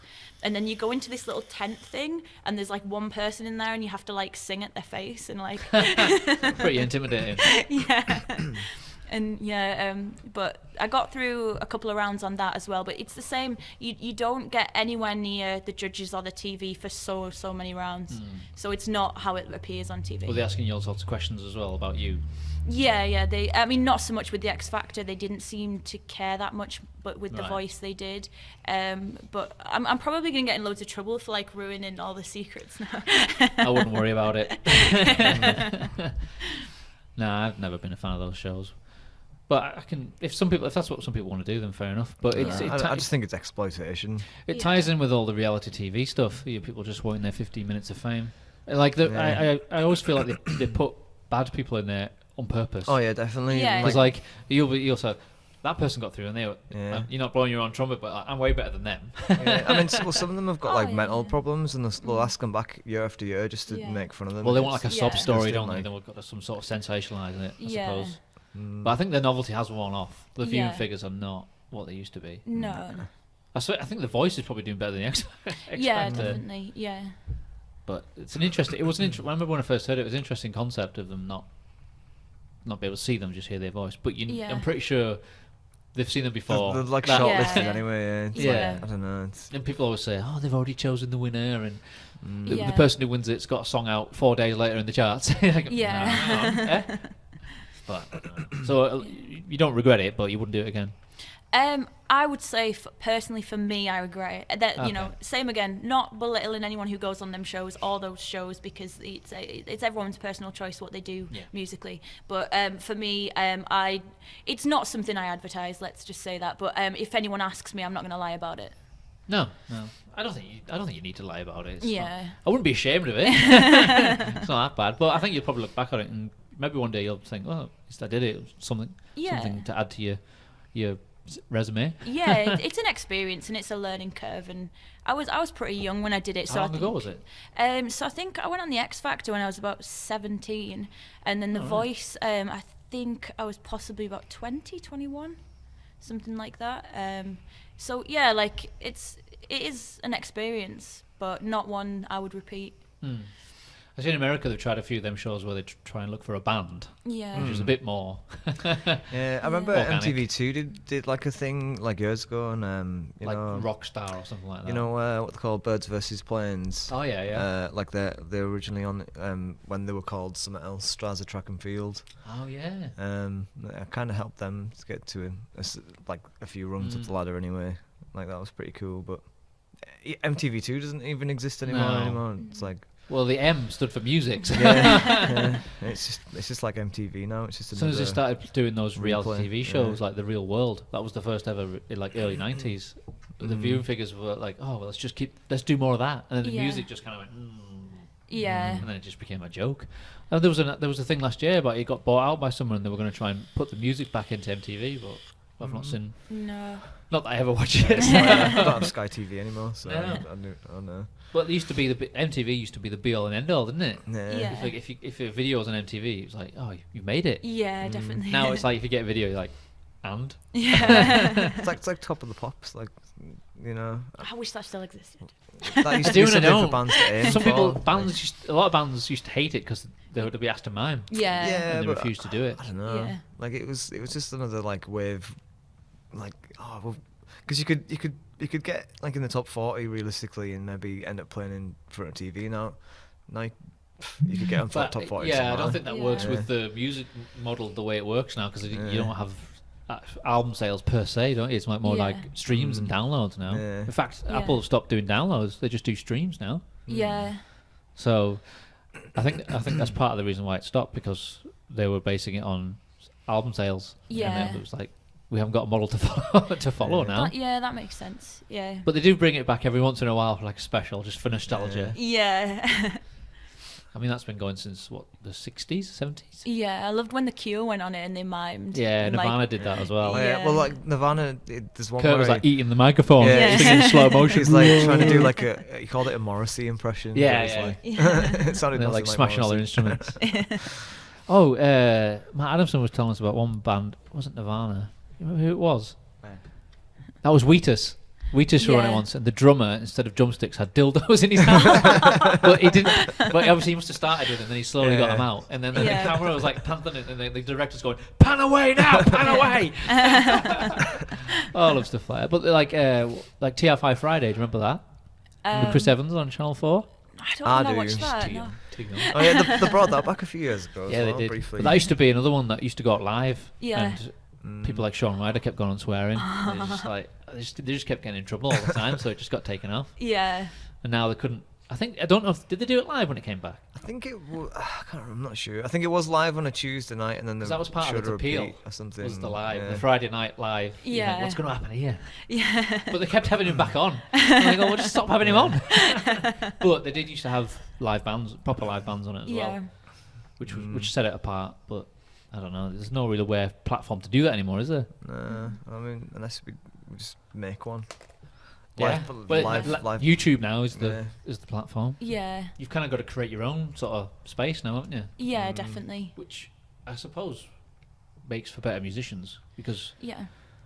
you've got I suppose your aim is to make you a selling point live, so that people want to come and see you play live because that's the only way you're going to make money these days. Yeah. Definitely, yeah. You've got to record an album, but that's going to cost you money. Yeah. You're not going to make money from it anymore, Yeah. which is weird. It's like it's flipped over. It's the other way around. Yeah.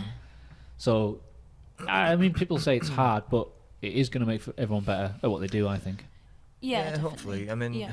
I think most of the people that break through have definitely worked really hard to get where they are. You have to like, now. Like it's, you get people that like just shit all over bands or whatever. It's like, you know what I mean? Just because you don't like something doesn't mean that they're not good. Yeah, definitely, exactly. yeah. I think people are just a bit resentful. Yeah, Usually. sometimes. It's usually people who didn't do it themselves, so they'll just shit on everyone else. Yeah, it's just not helpful to shit all over other bands because it's just like they're in the same position as you, they're in the same boat as you, and everyone's different and music's so subjective. So how can you say that band's shit like when they're just completely different to like what you're doing? And I think in Cumbria like now, you see a lot of bands like and they're like, oh, listen to my mate's band, or like listen to these are really good and stuff. And there's a lot of people making playlists just full of local bands, and that's so nice. That's so what we need as a community in Cumbria for local music. I came across one before. I don't know. I can't remember who it was by, but it had all.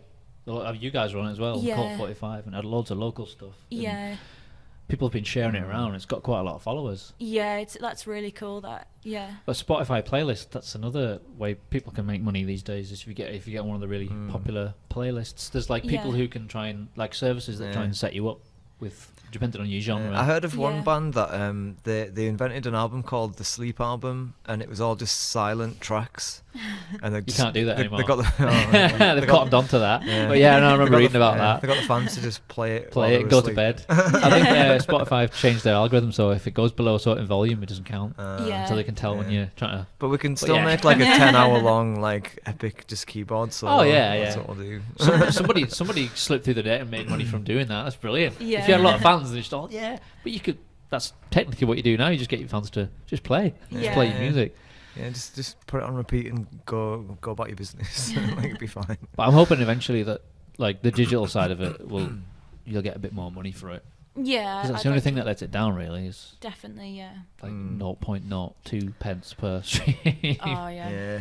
But if it was like £1 for every play, Well, you'd still beat the bot. You'd still beat the bot. The artist would be the bottom of the slice There of the pie. must be a bit of money on YouTube now as well from like when you see like people like Justin Bieber and that get like 100 million views for like one song. It's like, but it's like Tool on mad. Spotify. They've already got like some of their songs have like 4 to 6 million plays of a song, and they've only been on like a week. Yeah.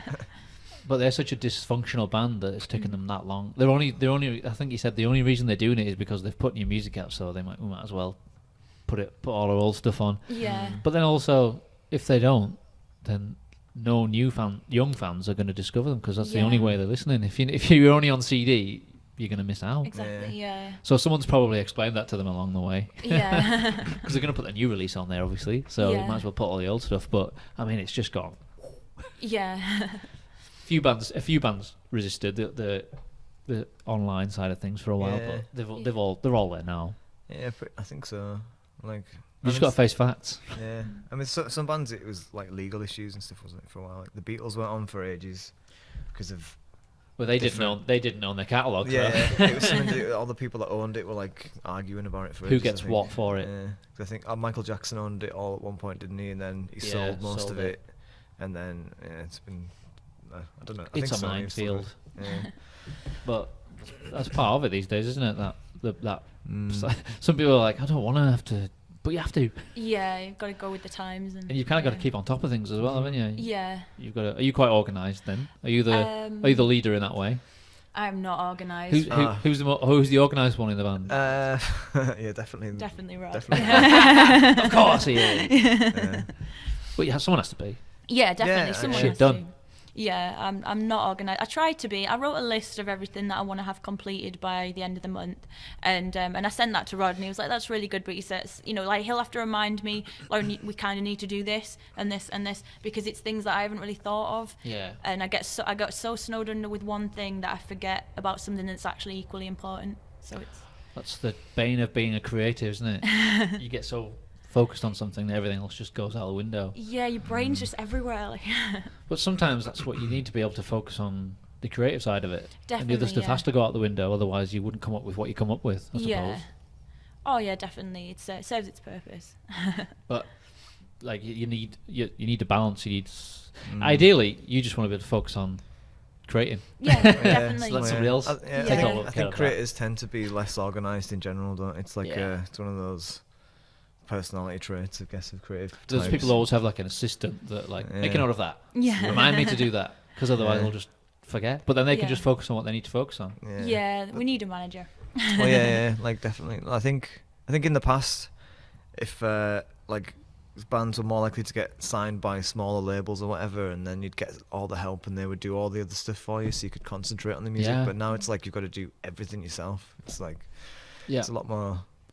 At least until a certain point, anyway. Well, yeah. I mean, we had a management. When we first started, we signed to a management company, and they taught us all about publishing rights and PRS and all the digital streams, and we learned quite a lot. But after 2 or 3 albums, it was like I feel like I'll do this now. Yeah. So it cut ties with all that. But I'm glad we did it that way, because I learned a lot stuff that. You probably might. Some people didn't even know about, like, you can, the PRS registering for all that and getting money for your live performances. But I didn't know until someone tells me. It's how you learn. Yeah. So I don't regret that at all. Yeah. So you think you would look for a management of some kind? Yeah, if it was the right person, I think it would be good to have someone to help. Just with the things that I'm not very good at. I'm not very good at self-promotion, and I know that's a big part of music these days. So I would need someone who could sort of help me with that, like promoting the band and stuff, and chasing up gigs and things like that. Yeah. So it would be good, but kind of like a booking agent. Yeah, something like or that. Or sometimes yeah. people hire a PR company when they've got a release coming out, but they can be quite expensive. Yeah. And the results can vary. You just never know. I didn't know about that. Do you think that's something worth doing, or? It depends. If you've got a big release coming out and you've got, say you had like, are you doing a music video as well? Is that something you thought about? So I'm doing like a video it's not very long, it's like 30 seconds long, just to promote the single on Friday.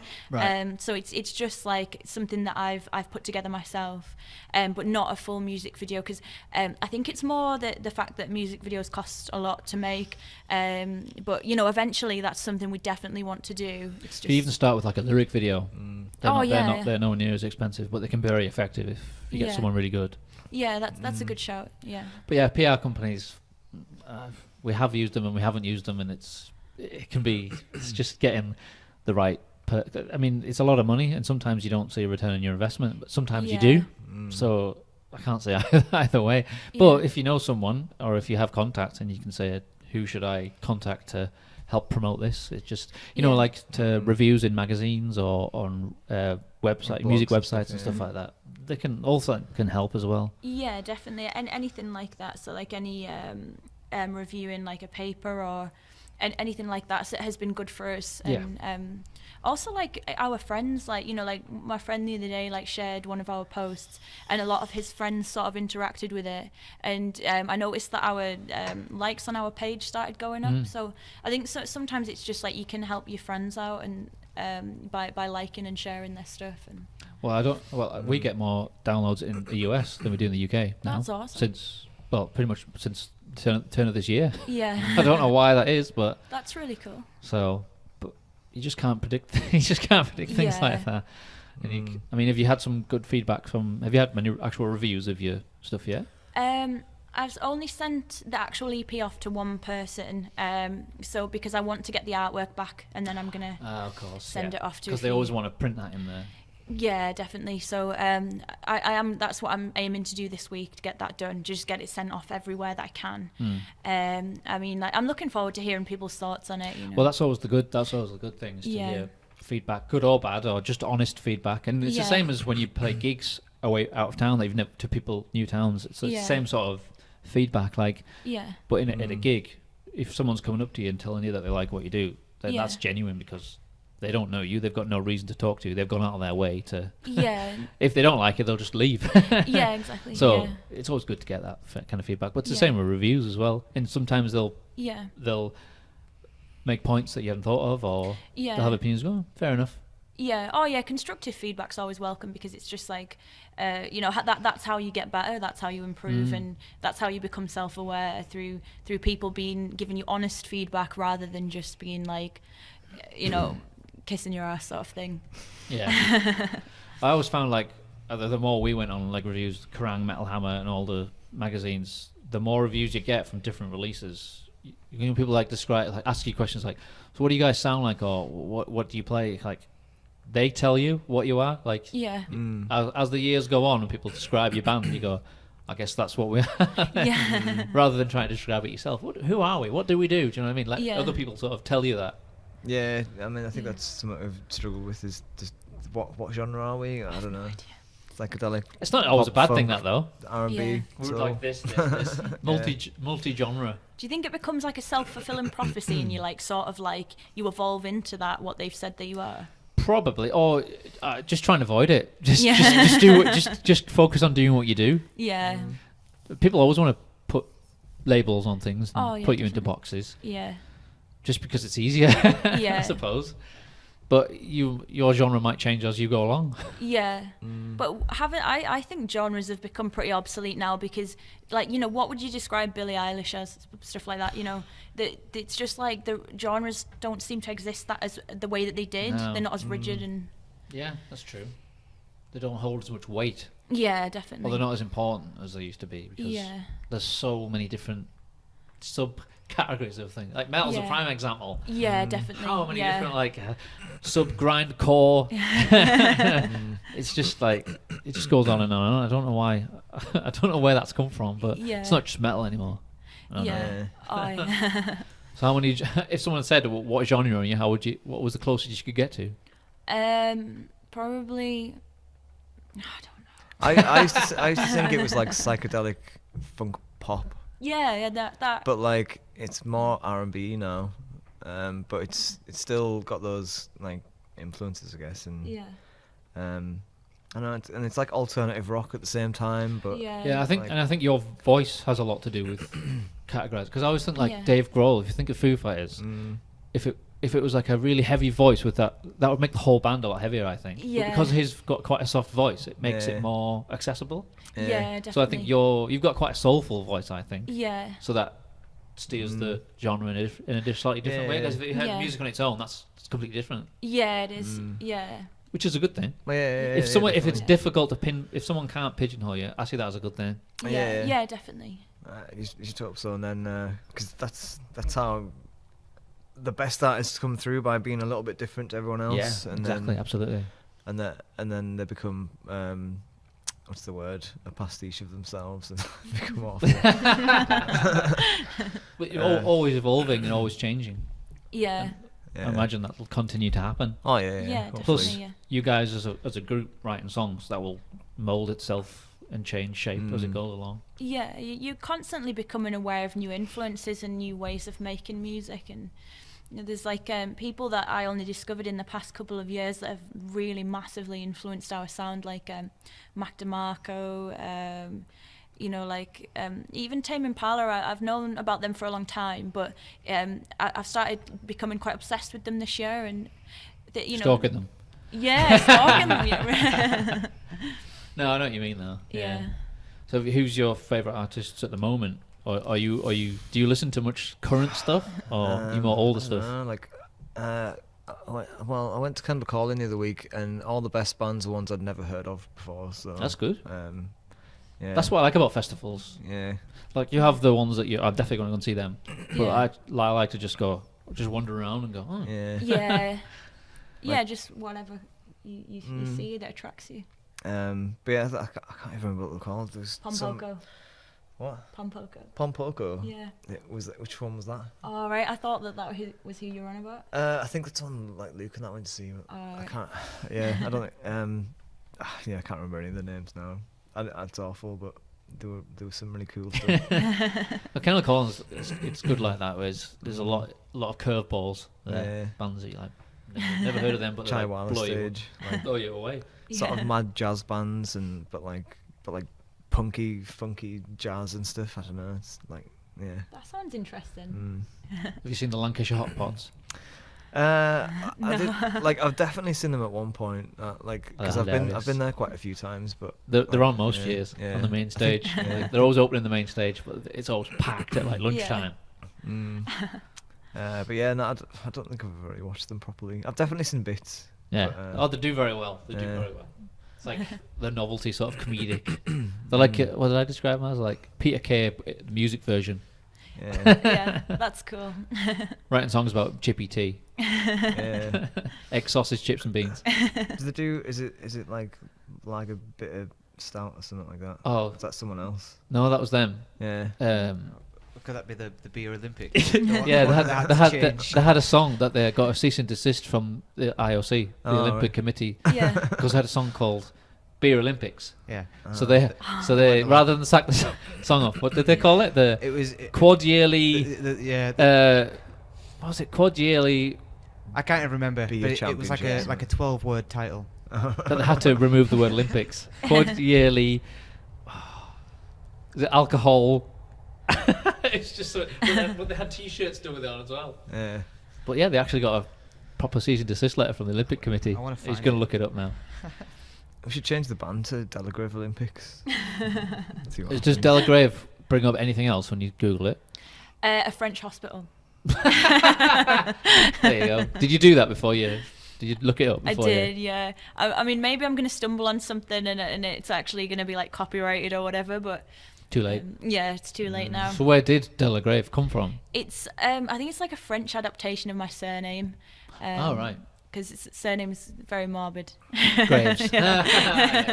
Never thought of that. But yeah, I don't know. It's not that I dislike my own name, as I said before. It's just that I really wanted it to just be like a project sort of thing.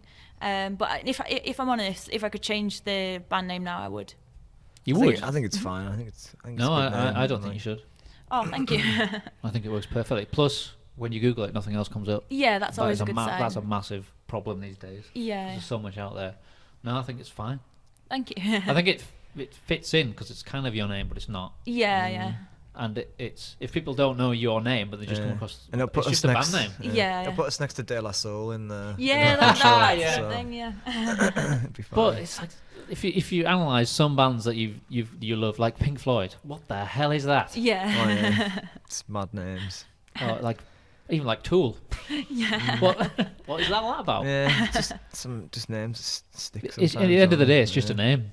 Yeah. If people like the band, then they just get used to the name. Yeah. Yeah. I wouldn't go through the hassle of changing your name. Oh no, it's way too late now. Have you found it? Yeah, I found it. Ready What for is this? It's the Beer International Non-Profit Non-Governmental Sporting Quad Yearly Event. That's the actual name of the song. That's cool. Yeah. So that went from Beer Olympics to that. But fair play to them because they would have had to sack the song off and remove it from all there. They just changed the name. But I take it they didn't. Does it still say Beer Olympics in the lyrics though, or do they have to change it? I don't know actually. I don't know if actual Beer Olympics were in the title of it. Just about beer.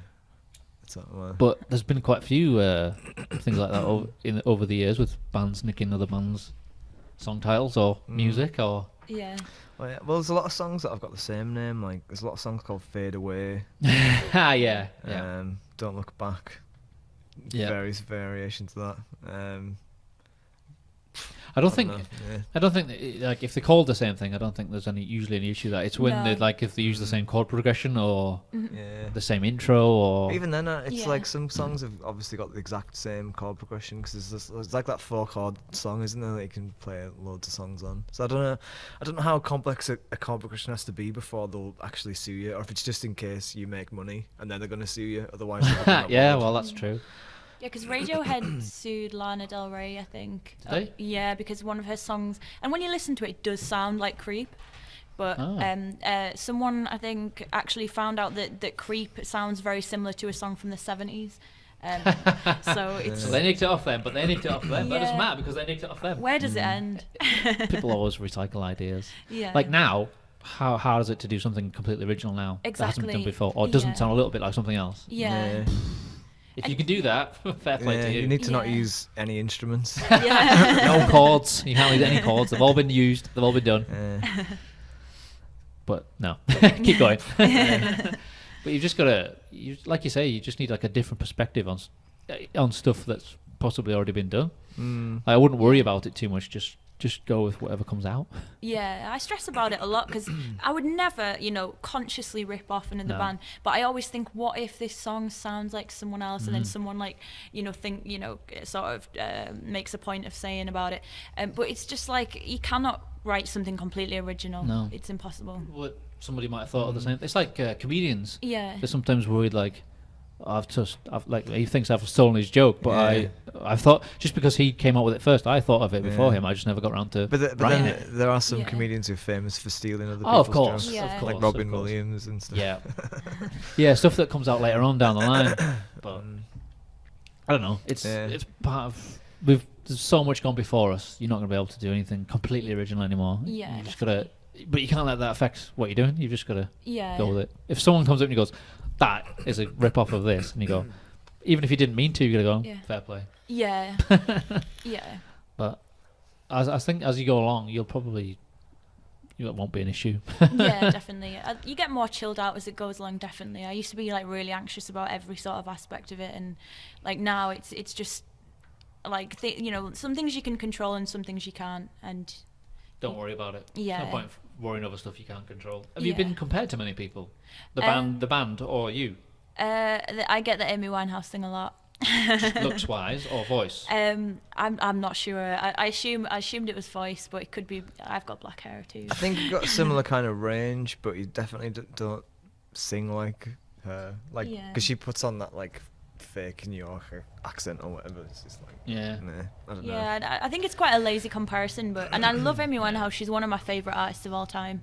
Great voice. But she's got an amazing voice. I think it's just like I said, the black hair, and because I've got quite a deep voice and I come from a sort of jazz blues background, so that's maybe what it is. But I don't think my songs are anything like hers, because hers are very jazzy and bluesy, whereas mine take different aspects out of different music. So what would you do if like you got signed and people were trying to sort of influence what you were writing? I'd like to think that I wouldn't sign something where that would happen, but if it did, I would definitely take their ideas on board, and I would want to understand why they thought I should go down that route. I think it depends, doesn't it? Yeah. It depends on what the songs were like. Yeah. I mean, a good idea is a good idea. It depends Yeah, what their exactly. idea is, I suppose. But if Yeah. they're wanting to do stuff that's like just for showbiz reasons, Yeah. Like I can see someone offering Lauren a record contract and being like, "We'll get you some writers and do an whole album or like this or whatever." And I don't know. It just depends, doesn't it? On like. but sometimes it's worked. Like that's what worked for Alanis Morissette. Yeah. She got put with I can't remember his name, and she wrote "Jagged Little Pill" and did an album after that as well. I think But- the Darkness but guys used to be in her Yeah. band. And Robbie Williams, Mm. he has him. I can't Well, remember it his used to name be some either. guy, wasn't it? They eventually fell out. Whoever They did, it was, but the original. a lot of their song was just. It just helped. You meet the right person, it just clicks. So, Yeah. but yeah, I wouldn't. I always. That's what happened to Pink. She was Yeah. when she got signed. Mm. They just wanted it to be like Britney Spears kind of thing. Yeah. And she was Yeah. just like, no, I'm not doing it. And then they ended up when they actually let her be herself. Yeah. Yeah, but she's still kind of like an alternative pop star. Though, Yeah, at the she's end kind of of the gone day. that So way it's now. still But when she like- first came out, Yeah. that was more of herself, like Yeah. the songwriting and stuff like that. But and like Avril Lavigne, Yeah. when her first like 2 albums I really liked, and then she came out with all this just poppy stuff, and I was just like, Yeah. oh no, I can just It's tell. some- I can tell what's happened yeah. here. Yeah. They've got in her head, and they've just said you Yeah. should do this and you should do that. Well, yeah, I mean, sometimes it's probably just because they've made that much money they don't care anymore, which I'd be happy so with. sad that though. Isn't it? Sad. You shouldn't have to Oops. compromise your artistic integrity and your personality for No. fame or money, and like fame and money really isn't that important that I would compromise that. That's to the be stuff that honest. usually ruins what you had in the first place. Yeah, exactly. I don't know. Yeah. I'll take the money, like definitely. Oh, You gotta it would be class. careful. Yeah. I don't. Well, yeah. Because how do you think it would change things? What if you had no money worries? If you guys could do whatever you want, Well, then, how would that change things? Well, then I could just see that. I feel like I wouldn't mind doing some pop song that's gonna get us massive if I can then spend the rest of my life doing whatever I want. That's oh yeah, true. I agree. Yeah, I'm That's totally true. with you there. I think that's definitely. could have been the X Factor thing with you. If something had come of it, Yeah. it could have led to you getting in a position where you're financially better off, Yeah. which would then allow you to have creative freedom for your own stuff. That did cross my mind at the time, but a lot of people said to me when I was going on it, you won't be respected in the alternative music scene afterwards anyway. So Yeah. I could care less and less about what people think, though. These days, Yeah. to be honest. yeah, At the end of the day, you just want to do what makes you happy. yeah. So if that led to that, it doesn't really matter what everyone else thinks. yeah, But you're always going to get that, aren't you? All these opinionated people coming out of the woodwork yeah, I mean, it's who've never done anything in their life. Yeah. All of a sudden they're experts. Still get these people that are like, oh, the Beatles were just a pop band and Oh, like God. manufactured artists. It's like, no, that's not how it works. Like they basically popularized being a band that actually writes their own music. Yeah, they which did. is the exact opposite. It's, Them and the Stones. yeah, I thought it was funny, the Stones, when they started, they were a bit similar to the Beatles, though. Their suits and their Yeah. clean cut, and they just Yeah. suddenly went, fuck this. Oh yeah, Yeah. yeah. I mean, the look obviously was kind of. I guess you could say that was manufactured, but there was Yeah, still yeah. there was still like a real band. Like they'd spent. But the no one whole had ever life- heard anything like that before at the time. Yeah. I mean, like the reason the Beatles were so good is because they spent years. They just learned everyone else's. They basically learned the whole history of rock and roll, pretty much. Which wasn't that much Yeah, at the time. well, yeah, but it's like I mean, all the Elvis and Buddy Holly and all that kind Yeah. of like stuff that was the forerunner to it, and they could play all of it better than Yeah. anyone else, pretty much. And anyway, No, I know what you mean, though. But it's like they didn't have, the sort of pressure of keeping up with something. They were doing something new, which I suppose is a Yeah. different pressure in itself. yeah. It must have been pretty insane.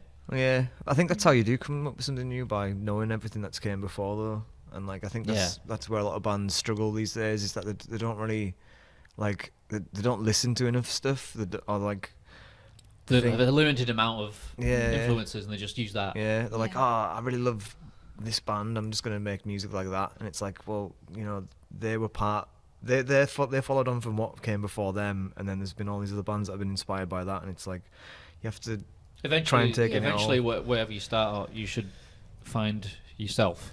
Like you, most of us start sounding like our influences, but as you go on, you sound more and more like yourself. Yeah. Or that you'll end up sounding like this band. Yeah, definitely. Probably like two or three releases time, you'll go, this is what we sound like. Yeah. It'll take a while to get. It's what usually happens.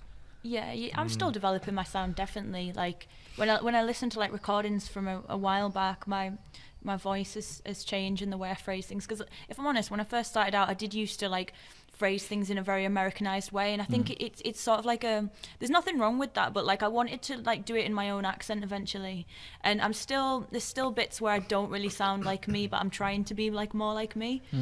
But it was like sort of that like you were talking about Amy Winehouse before, I was doing that very sort of like Delta blues sort of. Yeah, well, she was definitely going for an American style. Yeah, vocally. It worked for her. It worked. It works for like a lot of people that are British, but you know they do that style of music. It's like Adele's voice. I can't stand the way she sings. Like, I'm in a definite minority, but like I don't sounds so I fake. say I can't stand it. She can sing, but I like a few of her songs, but I'm not a huge fan. But her voice doesn't annoy me. No, I She's got like a her good voice. Yeah. Maybe. Well, like the earliest stuff people say is the better stuff. Like, Yeah, I out prefer of my earlier music stuff. snob friends anyway. But like even so. Is she the one who's called her albums after how old she was when she recorded it? Yeah. What's the next one like? 32. We're like fag on. Still getting over the same lad, probably. Yeah, well, she's the one. Like they're all like love sort of songs or about relationships and stuff, aren't they? Man, how far can she take that? I know. Yeah. I just. What's she gonna write about next? Yeah. But like a lot of people, they start on something and they just stick with it. Yeah, it's worked for her. You can't really argue with it, but Yeah. sometimes you think, I want to hear her write about something else. Same, yeah, that's what I'd love to hear her write about something else, because I know that it's her formula and it's worked for her, but I just feel like she should write about something else now, and that would, it would throw a spanner in the works, and it would make people pay attention if she did that. I think it's funny listening to, it's interesting hearing different people as they get older, like, because they can't write about what they wrote about when they were like 18, when they're like 45. It's just, or when they were 18, they had no money and they were like a struggling musician, had loads of hunger, and then when they're like 50, they're like, I've got no worries in the world. What have I got to write about? But I've got to do a tour, and so I have to release something. Yeah. A lot of people end up in that situation. You kind of become a victim of your own success. What motivates someone who's got all the money in the world, who's like had loads of number ones?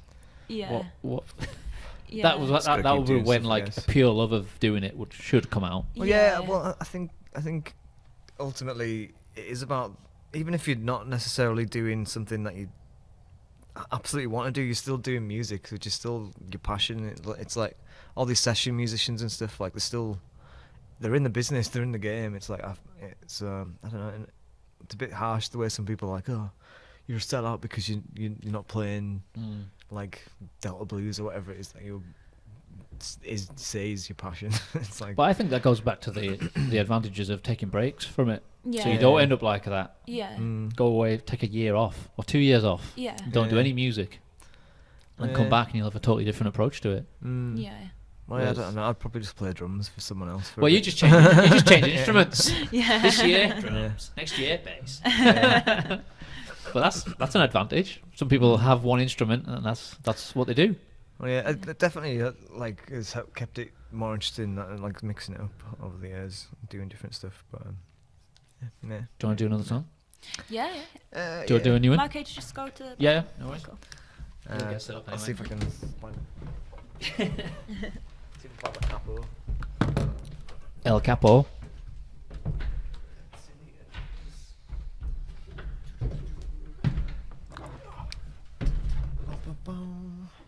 What guitar is it? It's a Freshman. Freshman. Nice. I literally had to buy it from a few months ago. My main guitar that I've been gigging with just decided to not work anymore when I was plugging it in. It started making horrible buzzing noises and stuff. So, and I had some gigs to do, so I was like, I'm gonna buy a new guitar. So it's nice. Very good from Williams in Penrith. Oh yeah. But when I got it, I was like, super happy with it, but I think I'm a little bit hard on it. So it's starting to make a funny buzzing noise now. Playing acoustic too hard. Yeah, I can't help it.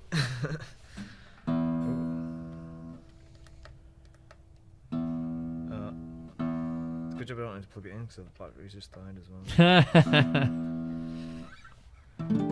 I think it still Sweet. sounds alright anyway.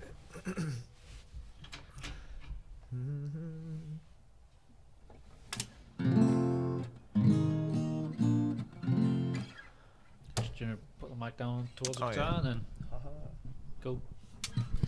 Oh.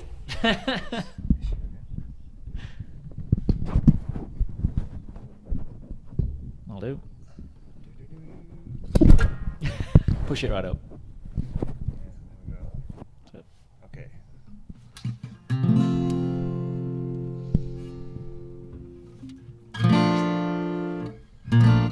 You still filming this? Yeah, it's fine. Don't worry about it. It's fine. Let's go around that way.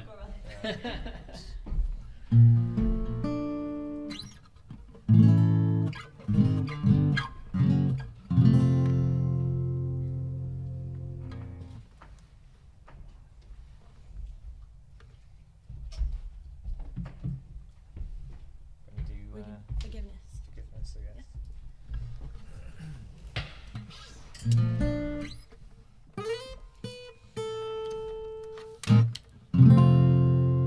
Have you like introduced the song or anything? No, not yet. Have you decided? Do you know what you're gonna play?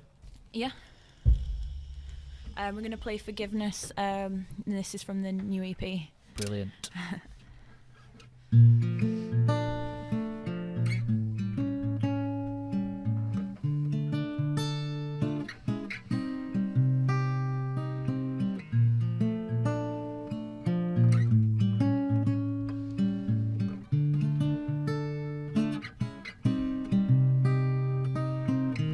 I always thought you took it too far, but who am I to say that it's just who you are when we're in a constant state of flux?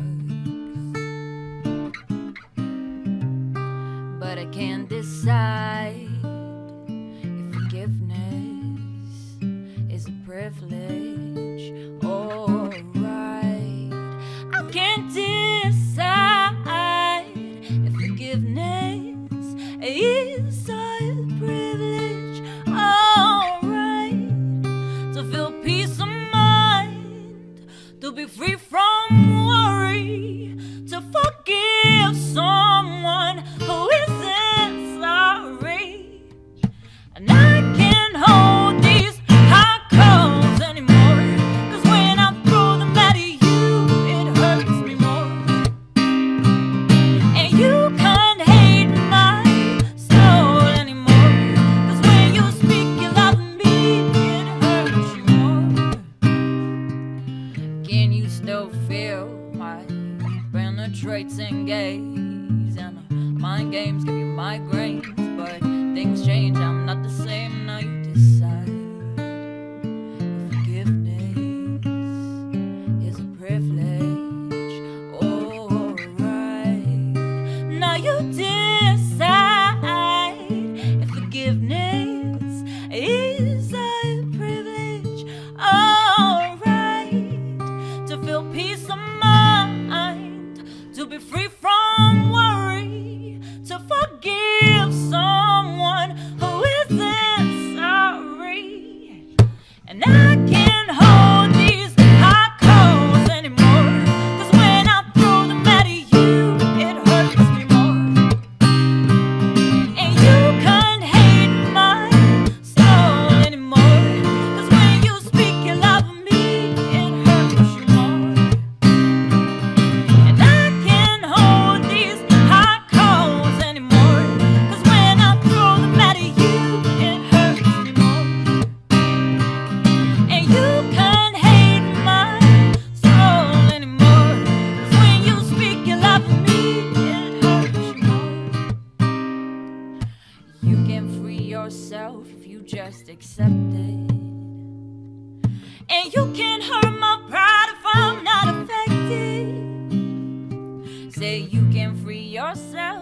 just accept it. And you can't hurt my pride if I'm not a fake deep. And I can't hold these hot calls anymore. 'Cause when I throw them at you, it hurts me more. And you can't hate my soul anymore. 'Cause when you speak your love to me, it hurts you more. And I can't hold these hot calls anymore. 'Cause when I throw them at you, it hurts me more. And you can't hate my soul anymore. 'Cause when you speak your love to me, it hurts you more. Oh. Nice. Thank you very much. We won't do the clap. We've had this before. It sounds Thank sounds you. worse when you do clap and it's just two of you. Sounds really like, yeah, great.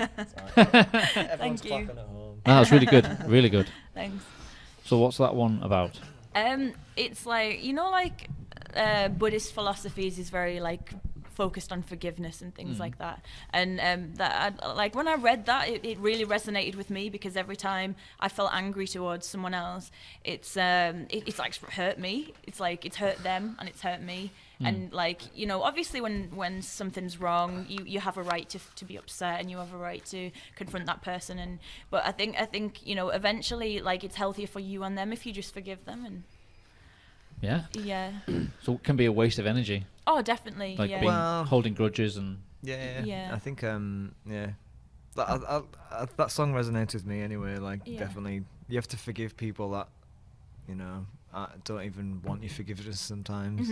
Yeah. Well, it's that just answer. for your own well-being, Yeah. because if Yeah. you hold on to it, it's not good, is it? No, and it's also about like acknowledging your own flaws. That song, because like in the first verse of the song, I talk about the things that I didn't like about the other person, but then I talk about the things that I've realized that are wrong with me. You know, because I don't think I'm perfect. I think that I have as many flaws as anyone else, and I think being able to recognize them and to work on them instead of just being like everything is everyone else's fault, it's like way healthier. Looking at yourself as well. Yeah, definitely. Yeah. You're getting older, you see. And you got to forgive yourself as well. Oh Sometimes, yeah, you've got to like- forgive yourself too. Yeah. Yeah, sometimes you hold yourself accountable for things and you think, you know what, just gotta let it go. So Yeah. get on with your life. Yeah. Life's too short. Have you noticed your sign? I have. Yeah. Do you know what that is? I don't know. It's an anagram Yeah, of your name. that's awesome. That's so cool. I just like, I felt like some connection to it, but I wasn't sure. Brilliant. That's That is kind of our thing. Thank you. That's really cool. No, but thanks for coming on. It's been absolutely, Thanks for absolute having pleasure. us. Yeah, we had a really good time. We'll have you on again sometime down Thank the line you. when you're doing something else. Awesome. That's awesome. Thank you. No, but I've really enjoyed it. Yeah. Same, yeah. Thanks very much. Cheers. Cool. Thank you.